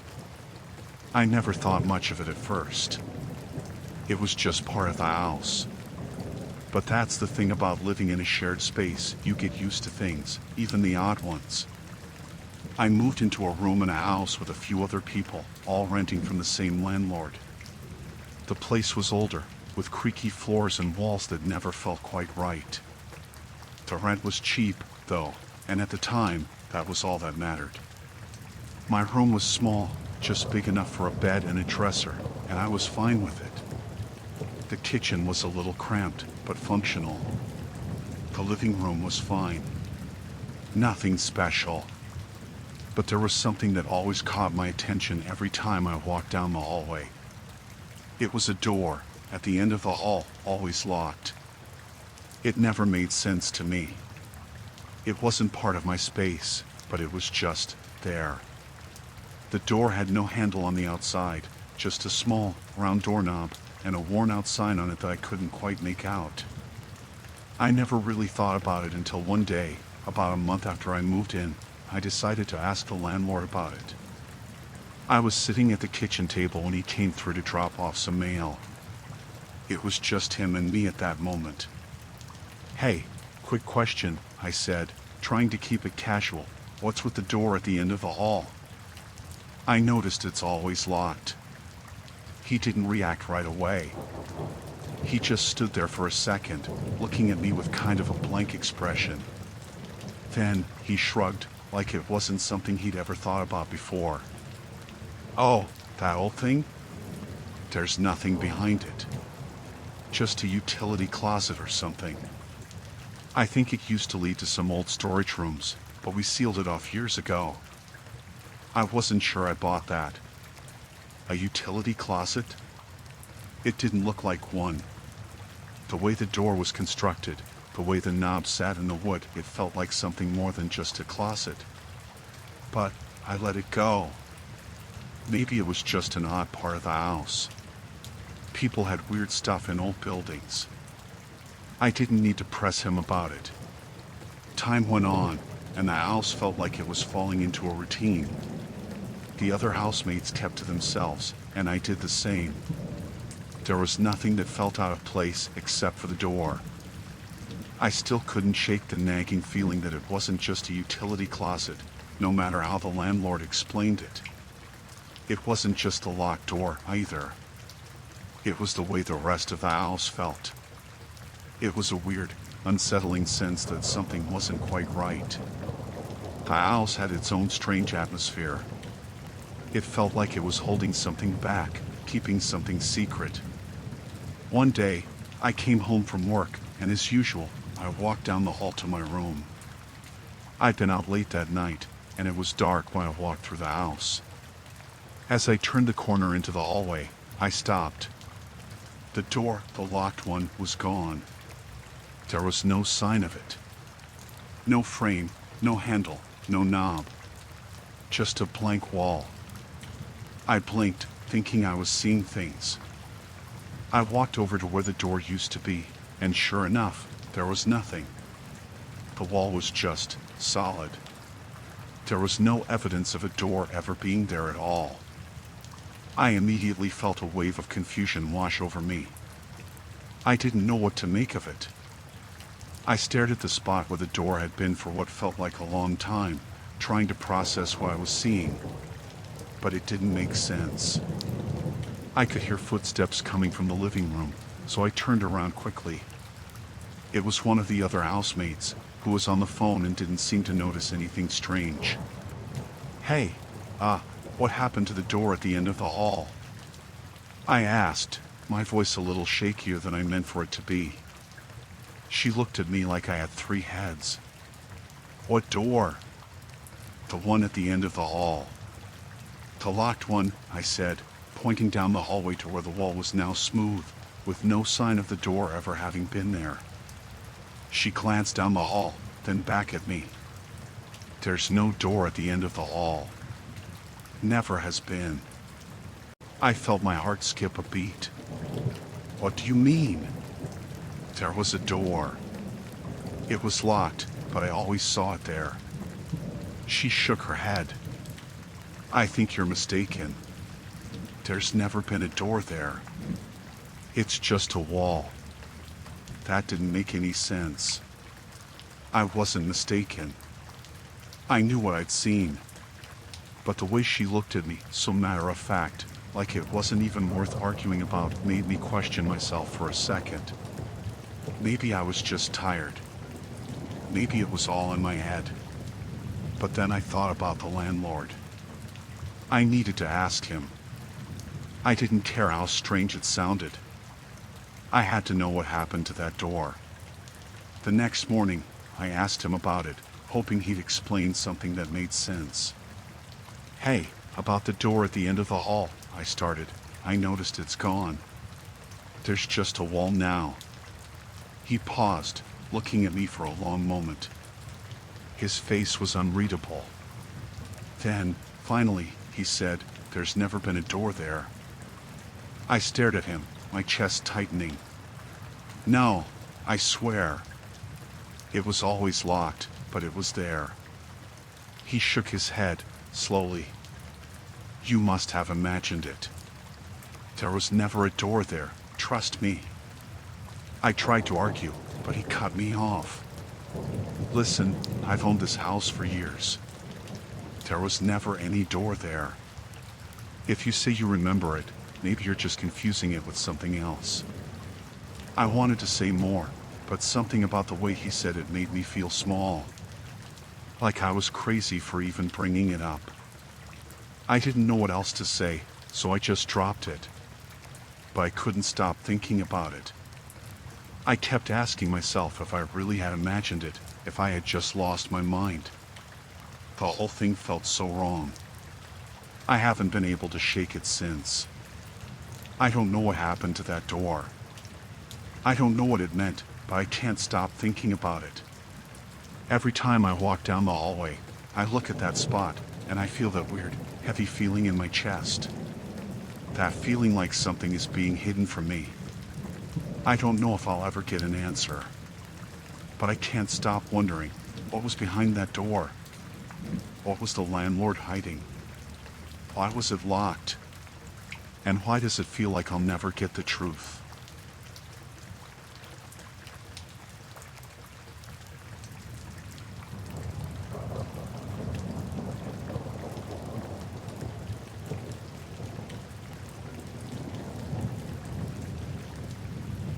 I've been putting off writing this for weeks now, but I can't shake the feeling that someone, or something, is still out there. I need to get this out, to remember everything clearly, so maybe I can move on. I don't know if writing it down will help, but I hope it does. I have to talk about it. It started on a regular Tuesday afternoon. I was sitting at my kitchen table, sipping coffee and working on my laptop, like I do every day. The window faces the street, and I was idly glancing out every so often, zoning in and out of my work. It was quiet.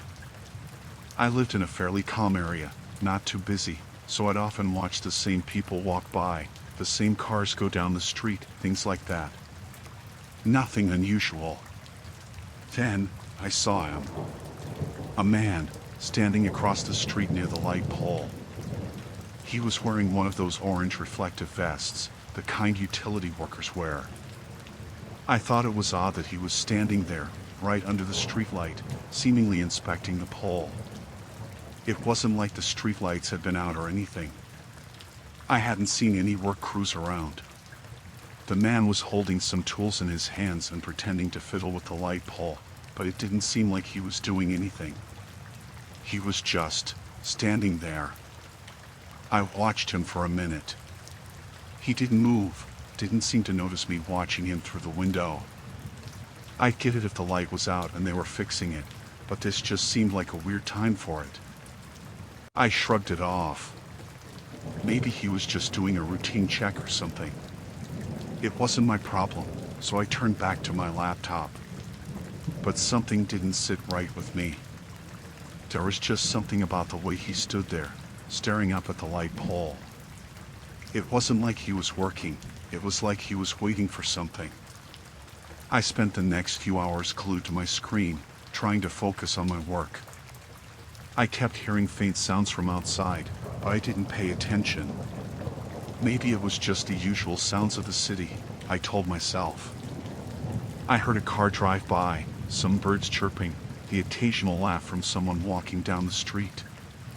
But I could swear I kept hearing something else, 2 footsteps, closer than they should have been. I brushed it off.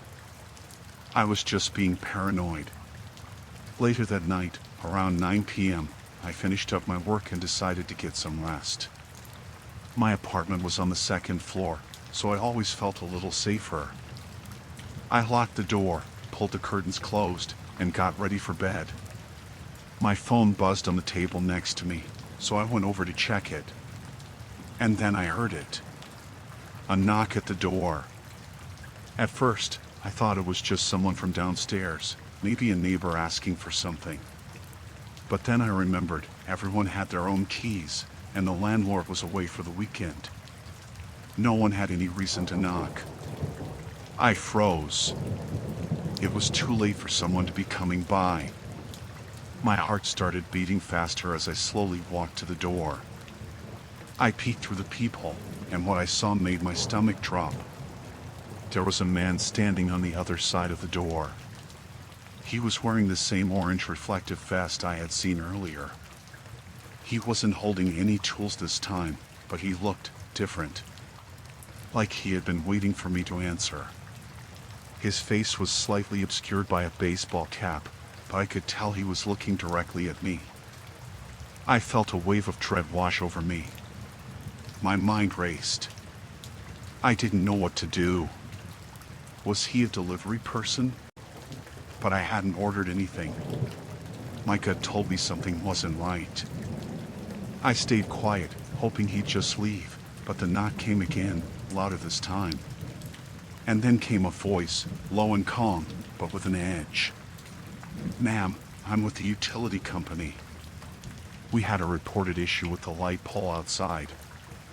I need to come in and check the electrical panel." I stood there in silence for what felt like forever. I didn't say anything. There was no way I was opening the door. My mind was racing. I hadn't heard anything about an issue with the light pole. I wasn't expecting anyone to come. It just didn't make sense. I didn't trust him, so I took a deep breath and said, as firmly as I could, "I'm not expecting anyone. I don't need any repairs." I heard him pause on the other side. There was a brief silence, and then a soft, unsettling chuckle. "You sure?" he asked. His voice was almost too smooth, too calm. I didn't respond, but I knew he could hear me breathing on the other side of the door. I backed away from the door, still not sure what to do. I grabbed my phone and dialed 911, but before I could even press the call button, I heard a noise, something scraping against the door. I jumped back in fear. It wasn't just a knock anymore. Now, it was a thumping sound, as if he was trying to push the door open. I quickly bolted the lock and backed away, my heart pounding in my chest. Then, suddenly, the sound stopped. Complete silence. I waited, holding my breath, and after what seemed like an eternity, I heard his footsteps fade away, the sound of him walking down the stairs. My pulse still raced, but I dared to breathe a little easier. I waited for a moment, just to be sure. And then I called the police. I didn't open the door, and by the time the officers arrived, the man was long gone. The police checked the building and spoke with some neighbors, but no one had seen anything unusual. No one knew who the man was, and there was no record of any utility work scheduled in the area. I told the officer about the man I had seen earlier in the day, pretending to fix the light pole. But he just nodded, took my statement, and left. That night, I couldn't sleep. Every little noise made my heart race. Every creak in the building sounded like footsteps. I didn't know if he was still watching me. I didn't know if I was safe.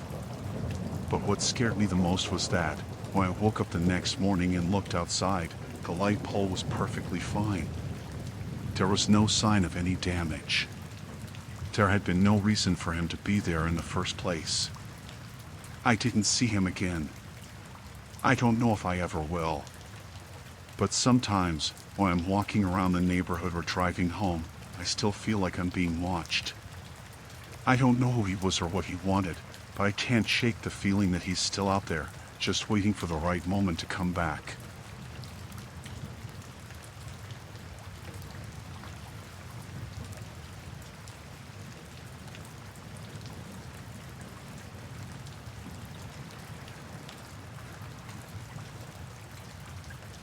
I don't know why I didn't listen to that nagging feeling in my stomach. Looking back, I should have turned around the moment I noticed I was on the wrong road. But it seemed fine at first, just a detour, a minor mistake. I was trying to get to a cabin I'd rented for the weekend, a little getaway to escape the usual grind. The trip was supposed to be a break, not something I'd be terrified to even think about now. It started when I took the wrong exit off the highway. I was trying to get to a small town, but the sign for the exit seemed to come up too quickly, and in my attempt to not miss it, I turned too sharply. The road quickly narrowed, turning from a paved road into a gravel one. At first, it wasn't a big deal. I figured I'd just retrace my steps once I figured out I had gone too far. I passed a few houses, a couple of small farms. Everything looked peaceful, a little remote, but not unusual. The kind of place you'd expect to see people who wanted to be left alone, off the grid a bit. But as the road stretched out further, it started to feel more isolated. No cars, no people, just trees and dirt roads stretching out like they went on forever. I reached for my phone to check the GPS, but as soon as I unlocked the screen, I saw that I had no service. That's when the first hint of panic hit. I wasn't sure where I was, and now I couldn't even pull up a map to get myself back on track.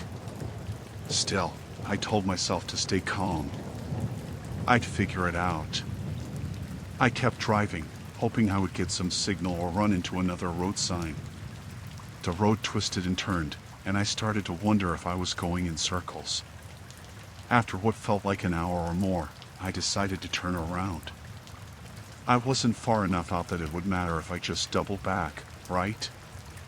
It seemed like the best choice at the time. As I was about to make the U-turn, I saw headlights coming toward me. It was strange, considering I hadn't seen any cars for miles.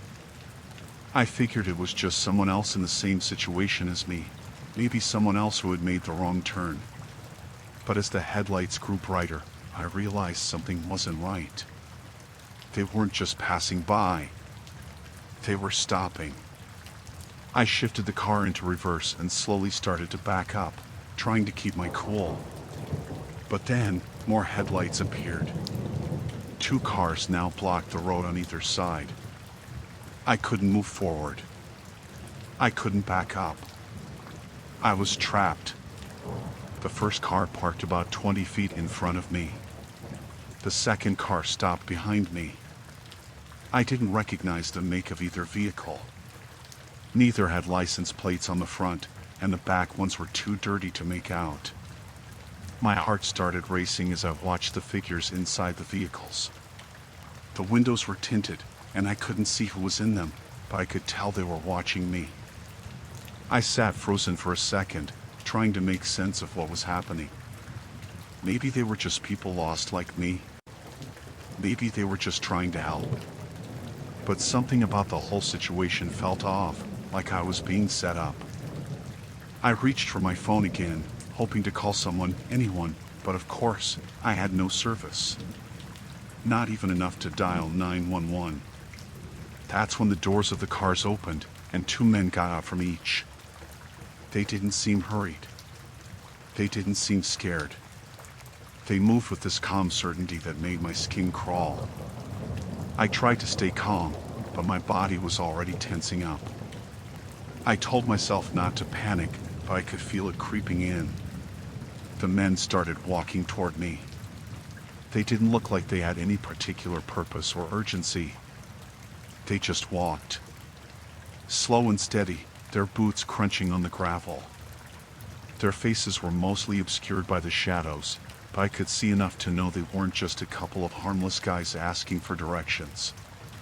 These men looked deliberate. Like they had some kind of plan, and I wasn't part of it. One of them stopped at my window.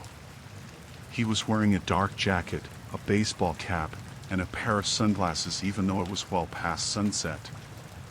I locked the doors instinctively. I was aware of how quiet the world had become. No crickets, no wind, no passing cars.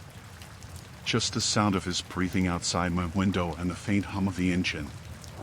He stood there for what felt like an eternity. I stared straight ahead, gripping the steering wheel so tight my knuckles were turning white. I didn't know what to do.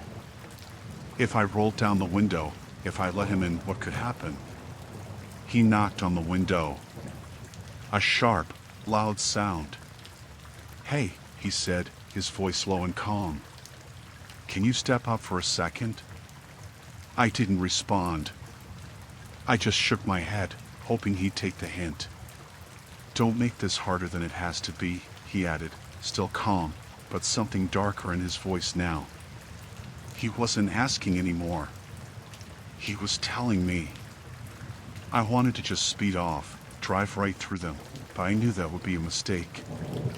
I could see the other men now, moving closer, and I knew they'd be in my way in a second. I felt trapped, like I was being herded into some kind of sick game. They kept walking toward me, and I could see now that they were close enough to each other that they could easily surround my car. My mind was racing. What was I supposed to do? How was I supposed to get out of this? One of them reached for the door handle. "Hey!" I yelled, my voice coming out shakier than I wanted. "I'll call the cops if you don't leave me alone." But none of them flinched. They kept walking closer, and I could feel my panic rising, pushing me to make a decision, any decision. I threw the car into reverse and floored it. I barely made it out. The men weren't quick enough to stop me. I could hear them yelling something as I sped down the road, but I didn't slow down to listen. I didn't look back. I kept my foot on the gas, the tires screeching against the gravel as I turned the car around and raced back the way I came. I drove for miles without stopping, not caring about the direction, just needing to get away. I didn't even care if I was still lost. The only thing I cared about was getting out of there. Eventually, I reached a small town, and the first place I saw with a payphone, I pulled over and called the police. I didn't tell them everything, just that I had been followed and harassed by some guys on a deserted road. They didn't ask many questions, just said they'd check it out. I don't know if they ever did. I never went back to that road. And I haven't taken another wrong exit since. But every time I drive through a remote area, every time I see a set of headlights in the distance when I'm alone, my heart races. I still remember their eyes, their calm, cold expressions, and I can't shake the feeling that they were waiting for me.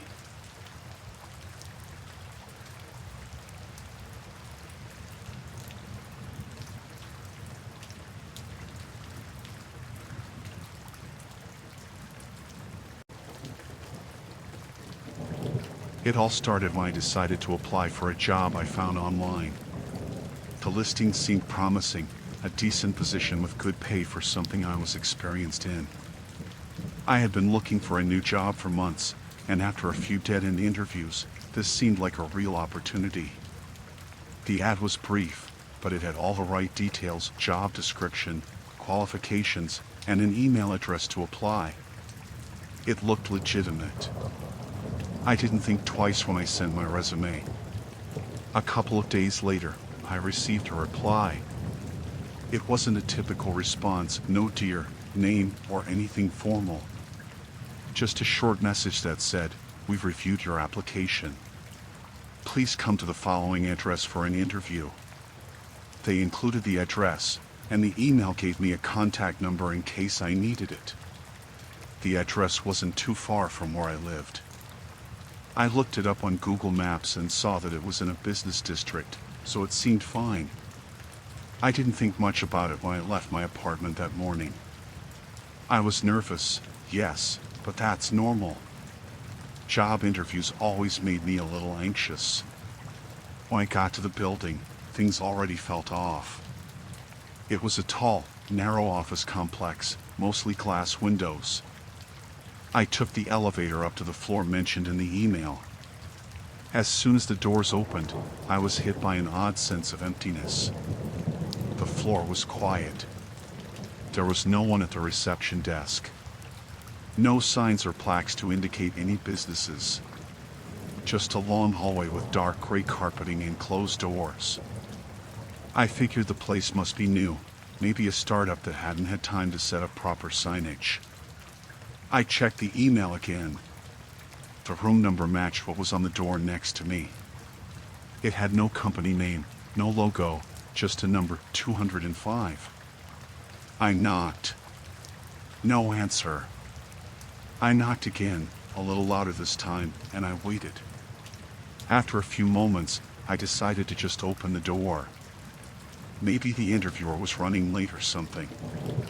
As soon as I pushed the door open, I was hit with that sense of unease again. The room was dimly lit, with no windows. There was a desk against the far wall, and a single chair on the opposite side, facing it. No one was in the room, but the desk was cluttered with papers, a phone, a half-empty coffee cup. It all looked too untouched. I stood there for a moment, unsure of what to do. I didn't want to seem rude by walking in too far, but there was no sign of anyone. I checked my phone to see if I had any missed messages or calls, but there was nothing. Then, the door clicked shut behind me. I didn't think much of it at first. Sometimes doors close on their own, right? But when I tried to open it, it wouldn't budge. The handle jiggled, but it felt like the door had locked. Panic started to creep in. I knocked again, harder this time, but the hallway outside was silent. I called out, "Hello? Anyone there?" No answer. I stepped back, staring at the door, trying to figure out what to do. The room was so still. It felt wrong. The kind of wrong that you can't put your finger on, but you feel deep in your gut. I looked around the room for any sign of life, something that would explain what was going on. But all I could see was the desk and the scattered papers, a few unremarkable chairs against the wall, a coffee table with a few magazines. The air felt thick, and it was hard to breathe. I tried the door again. Still locked. I stepped back, looked at my phone one more time, and then noticed something strange. The screen was blank. I had no signal. Not even one bar. That's when it hit me. Something wasn't right here. I felt the fear rush in. Why was the door locked? Why was I stuck in this room with no way to contact anyone? The thoughts were racing in my mind now. Was I being set up? Was this some kind of trap? I looked for another way out, but there were no windows. No other doors. The room felt like a box closing in around me. I started to breathe faster, my palms sweaty. I tried calling the number in the email, but it went straight to voicemail. I left a message, but I didn't think it would help. I went back to the door, pressing my ear to it, hoping to hear footsteps, someone coming. But all I could hear was the faint hum of the fluorescent lights overhead, the steady ticking of a clock in the corner of the room, and the pounding of my own heartbeat. I waited. And waited. After what felt like an eternity, I heard something. It was faint at first, like a light tap against the door. My blood ran cold. Someone was outside, but who? What were they doing? The sound grew louder, more distinct. It wasn't someone knocking, though. It was something else. Scratching. Like fingernails dragging across the surface. I stepped back from the door, holding my breath. I tried to calm myself, to think. I needed to get out of there.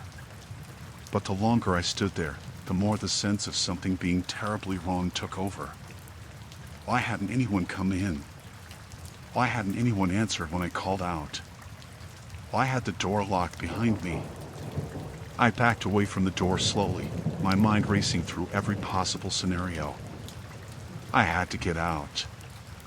I had to. I rushed to the desk, looking for anything that could help.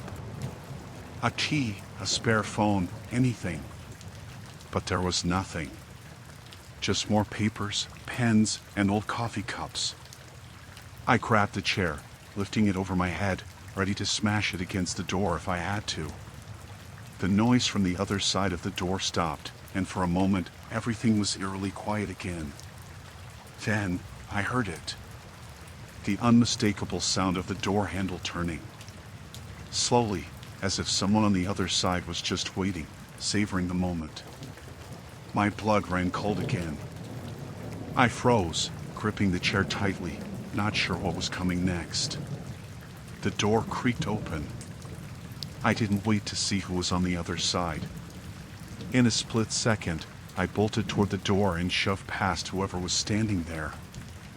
I ran into the hallway, my heart racing, not looking back. I didn't stop running until I reached the stairs, and I didn't slow down until I was outside, gasping for air. When I finally made it back to my car, I sat there for a while, just breathing. I couldn't shake the feeling that I had narrowly escaped something. I still don't know what it was. All I know is that there was no company, no office, and no interview. Just a room. And whatever was waiting behind that door.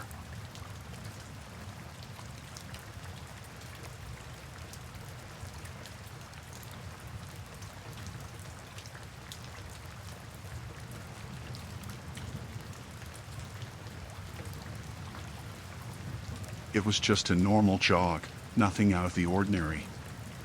I've always been the type of person to run in the mornings, around the same time, along the same route.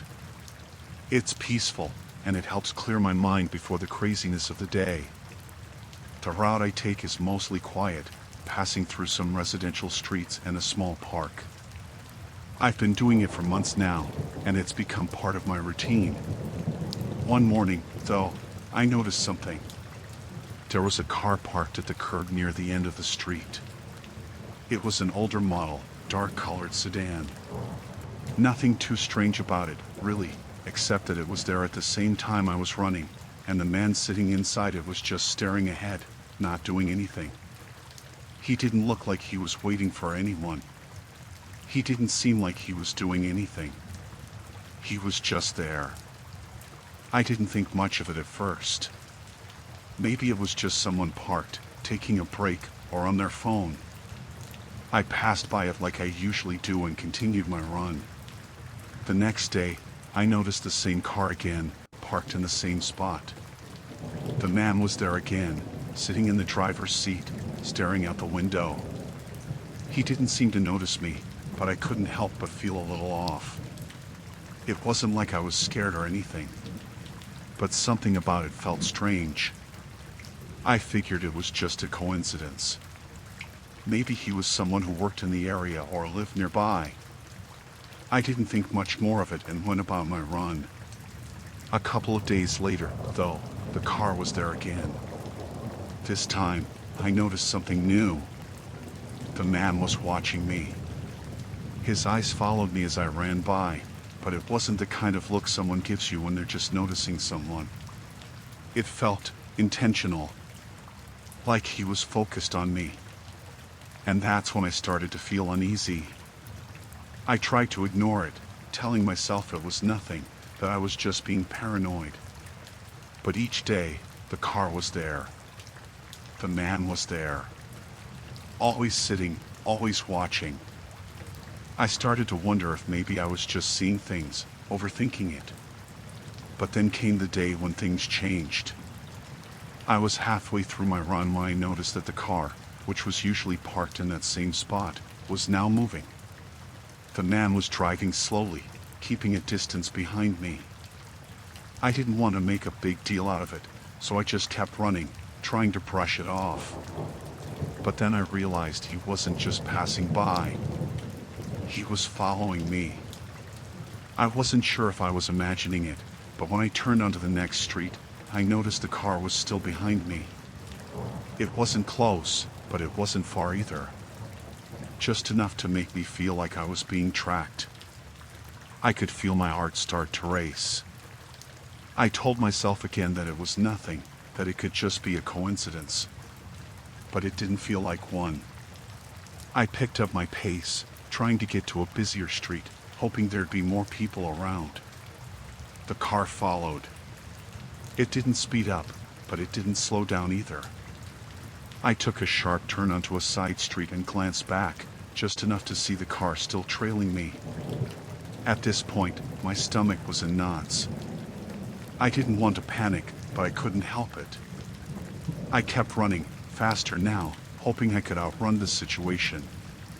After what felt like forever, I turned a corner, hoping the car would be gone, but it wasn't. It was still there, moving slowly behind me, but now it was getting closer. I could hear the engine, just faintly. My legs were starting to feel weak.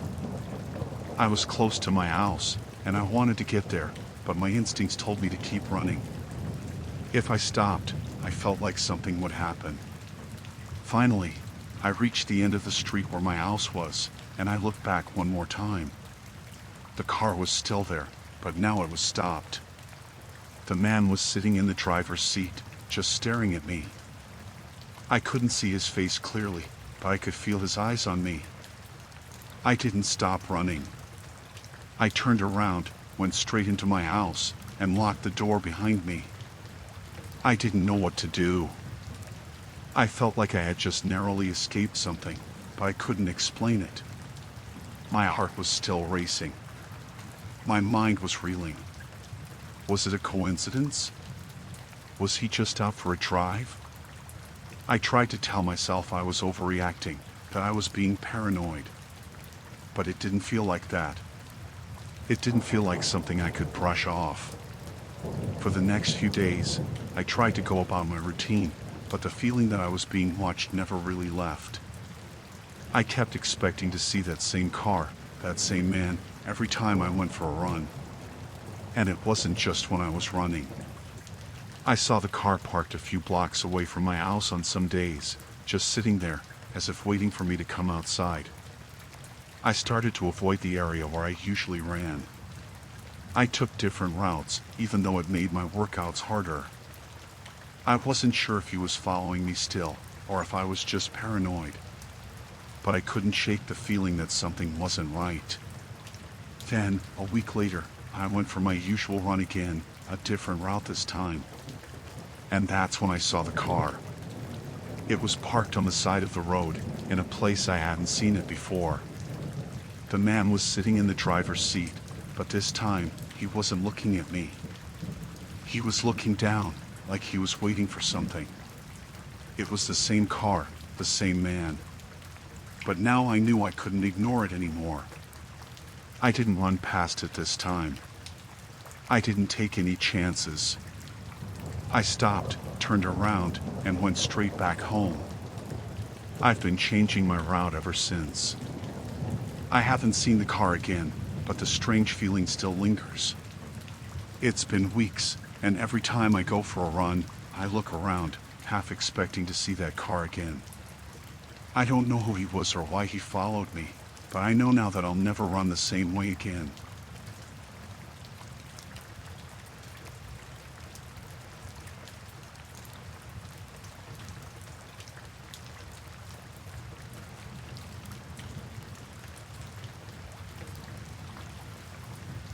It was one of those nights where everything felt still, too still.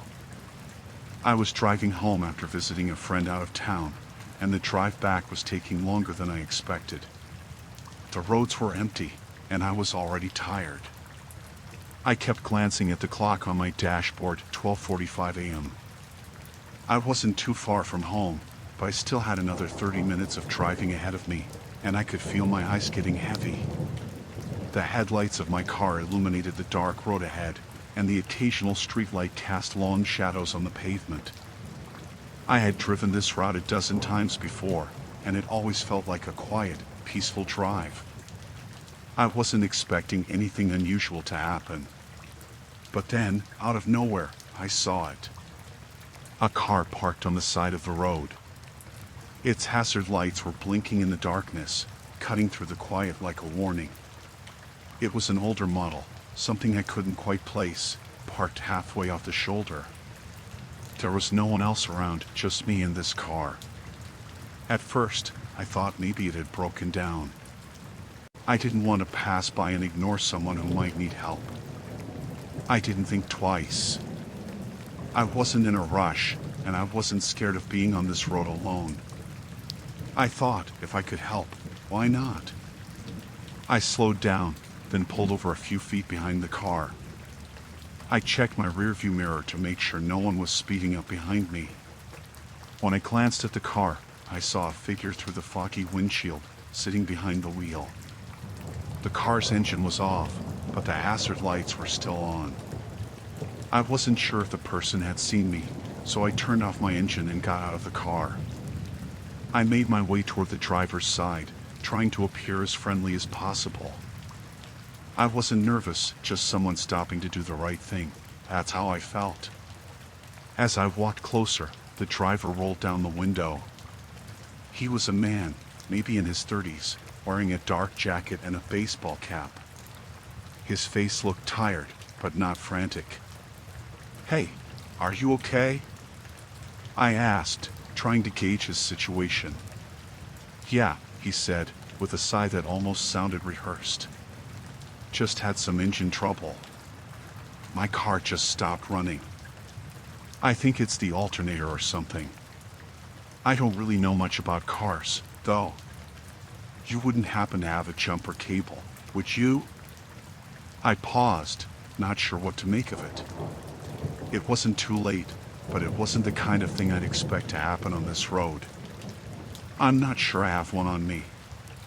I can call someone for you, though, if you'd like." "A tow truck or roadside assistance?" He looked relieved, but there was a strange glimmer in his eyes, almost like he was waiting for something. "I'd appreciate that," he said quickly. "I can't really stay out here too long.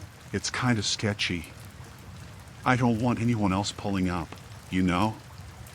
I nodded, thinking it made sense. I pulled my phone out of my pocket, ready to make a quick call to the roadside assistance service I had on speed dial. But as I unlocked my phone and started to dial, I heard something. A soft crunching noise. I didn't think much of it at first, but when I looked up, the driver was staring at me through his open window. His eyes were wide, almost too wide, and his lips were pressed into a thin line. "Hey, just one more thing," he said, his voice suddenly quieter. "Could you maybe back up a little bit? I don't want you to get in the way while I get this fixed. You can just wait in your car for a minute, yeah? I'll be fine." I didn't see why not. It was a bit odd, but I figured he was just trying to make space. I backed up a few steps, moving toward my car, but something didn't feel right. The man didn't seem to be in any real distress. It was the way he kept looking at me, like he wasn't worried about the car but was more focused on me. I glanced over at my car, then back at the man, and I saw him quickly glance over his shoulder. I didn't think much of it at first, but the hair on the back of my neck stood up. I was starting to get a bad feeling. That's when I heard it. A soft tap on the rear of my car. It was so quiet I almost convinced myself it was just a branch brushing against the bumper, but when I turned my head, I saw someone moving behind my car. My heart dropped into my stomach. There was another man. He was creeping along the back of my vehicle, too quietly for me to hear his footsteps until he was almost at the side. My mind started racing. Was he waiting for me to turn around? Was this some kind of setup? I should have listened to that voice inside me that had told me not to stop in the first place. I quickly reached for the door handle to get back into my car, but before I could even pull the door open, the man who had been behind the wheel of the car stepped out and walked toward me. "Everything okay?" I asked, my voice shaky now. I couldn't stop glancing between him and the shadowy figure moving behind me. My hand was already on the door handle, but I wasn't sure I could make it in time. "I told you to wait in the car," the man said, his tone shifting. It was less friendly now, more demanding, like he had changed his mind. His body language was different, too. He was standing taller now, and the friendly, helpless attitude he had moments ago was gone. I didn't answer. I could feel my heart beating in my chest, fast and heavy. I had to act. I had to get away. I swung open the door and jumped into the front seat, locking the door behind me. Before I could start the engine, the man came around to the driver's side. He knocked on the window. His expression had completely changed. There was no more tiredness in his eyes, no more pretending. His face was cold, his lips barely moving as he said, "You shouldn't have done that. You should have stayed out here." I couldn't move. I just stared at him through the glass. I could see the other man was now at the back of my car, his hand pressed against the trunk, his face hidden in the shadows. I felt paralyzed, but I knew I couldn't stay there. I had to get out of there now. My hand was shaking as I turned the key in the ignition. The engine roared to life, and I hit the gas before I even fully had the car in gear. I didn't look back. I didn't dare. I just kept driving, my hands tight on the wheel, my eyes focused on the road. I didn't care how fast I was going. I just wanted to be as far away from the place as possible. I didn't stop until I saw the lights of a gas station up ahead, and even then, I didn't feel safe. I can still hear the sound of their footsteps in my head sometimes. The soft crunch of gravel, the way the man had knocked on my window as I locked myself inside. It all felt like a setup from the start. I don't know what they were planning, but I'm glad I didn't stick around to find out.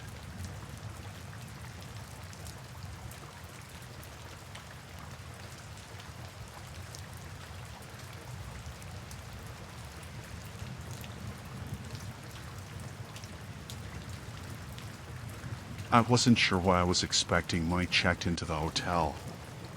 It was a last-minute booking after a long day of travel, and honestly, I was just looking forward to getting some sleep.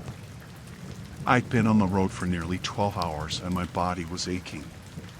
So when I arrived at the hotel, I didn't really pay much attention to the details. I grabbed my room key and made my way up to the third floor, expecting to just crash and forget about the world for a few hours. The room was pretty standard for a mid-range hotel, nothing fancy, but it had everything I needed. A bed, a small desk, a TV that I wasn't going to use, and a bathroom that was far too small for my liking. But at that point, I didn't care. I was just glad to have a roof over my head for the night. I locked the door behind me, unpacked a few things, and threw myself on the bed. The hotel was quiet. Too quiet, if I'm being honest, but I didn't think much of it. It was late, and I figured most of the other guests were already asleep. I set my alarm for an early start the next day, and I pulled the covers up, sinking into the warmth of the bed. It didn't take long for me to fall asleep. I was exhausted, and the comfort of the hotel bed quickly lulled me into a deep, dreamless slumber. The first thing that woke me up was the sound of my door unlocking. At first, I thought I was imagining it. I blinked a few times, trying to shake off the remnants of sleep. But then, I heard it again, the unmistakable sound of a key turning in the lock, followed by a soft click. I froze, my heart pounding in my chest. I wasn't expecting anyone. I hadn't ordered room service, and I hadn't told anyone I was in town, so why would someone be unlocking my door at this hour? I listened, straining to hear any sounds, but everything was eerily quiet. I told myself it was probably just the hotel staff. Maybe they were checking something, doing a routine check, or maybe it was a mistake.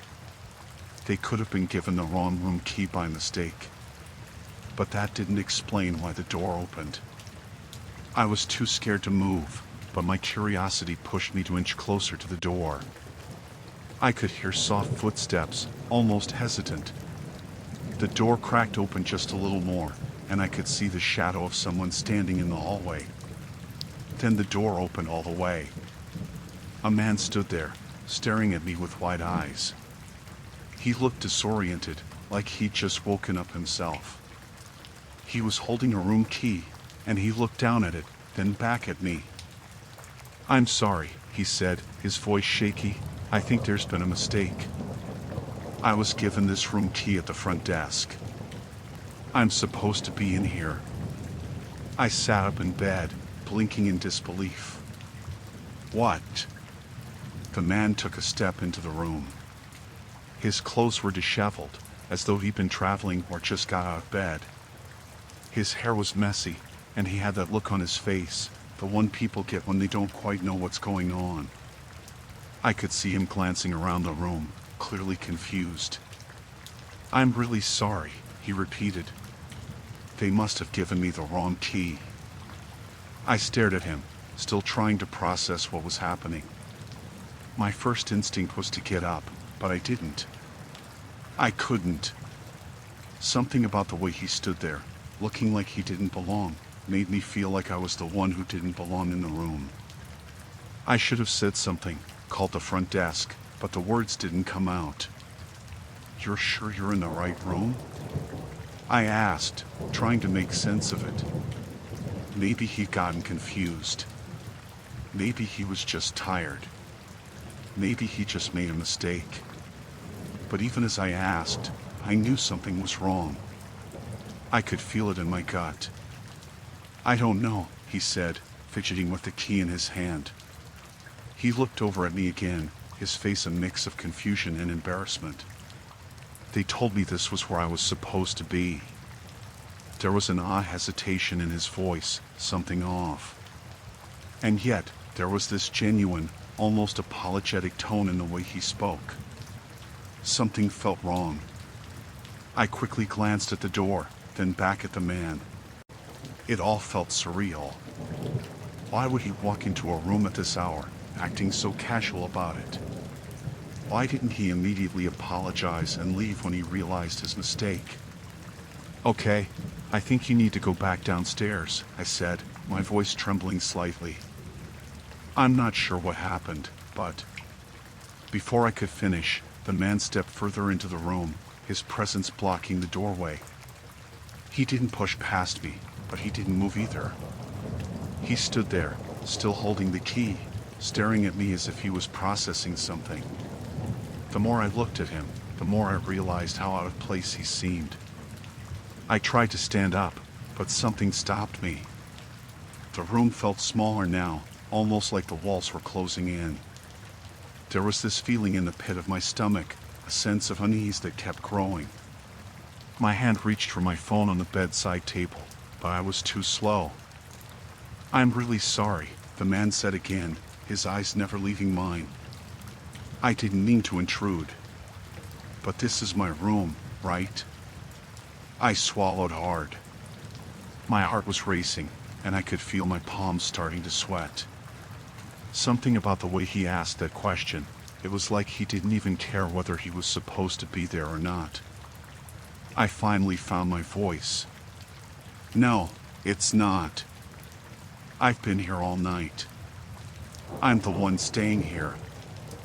I reached for my phone again, this time with more urgency. But the man took a step forward, and I froze. "No, it's fine," he said quickly, his tone suddenly shifting. There was a forced calmness to his voice now, almost too calm. "It's just a mistake. I'll go down and get it sorted out. I'm really sorry." But he didn't move. For a few seconds, we just stood there, eye to eye, in that silent space between us. My mind was spinning, and I couldn't make sense of what was happening. It didn't feel like an accident anymore. It felt deliberate. "All right," I said, slowly, my voice shaky. "I'm calling the front desk now." I held my phone up, but the man suddenly snapped out of his daze and backed away from me. His expression shifted again, his eyes darting around the room as if realizing how far he'd crossed the line. "Yeah, of course," he mumbled, his voice quiet, almost as if he wasn't sure of himself anymore. I'll go get this fixed." And just like that, he turned, walking out of the room, his footsteps fading down the hallway. I waited a few moments, my heart still racing, before I picked up the phone and dialed the front desk.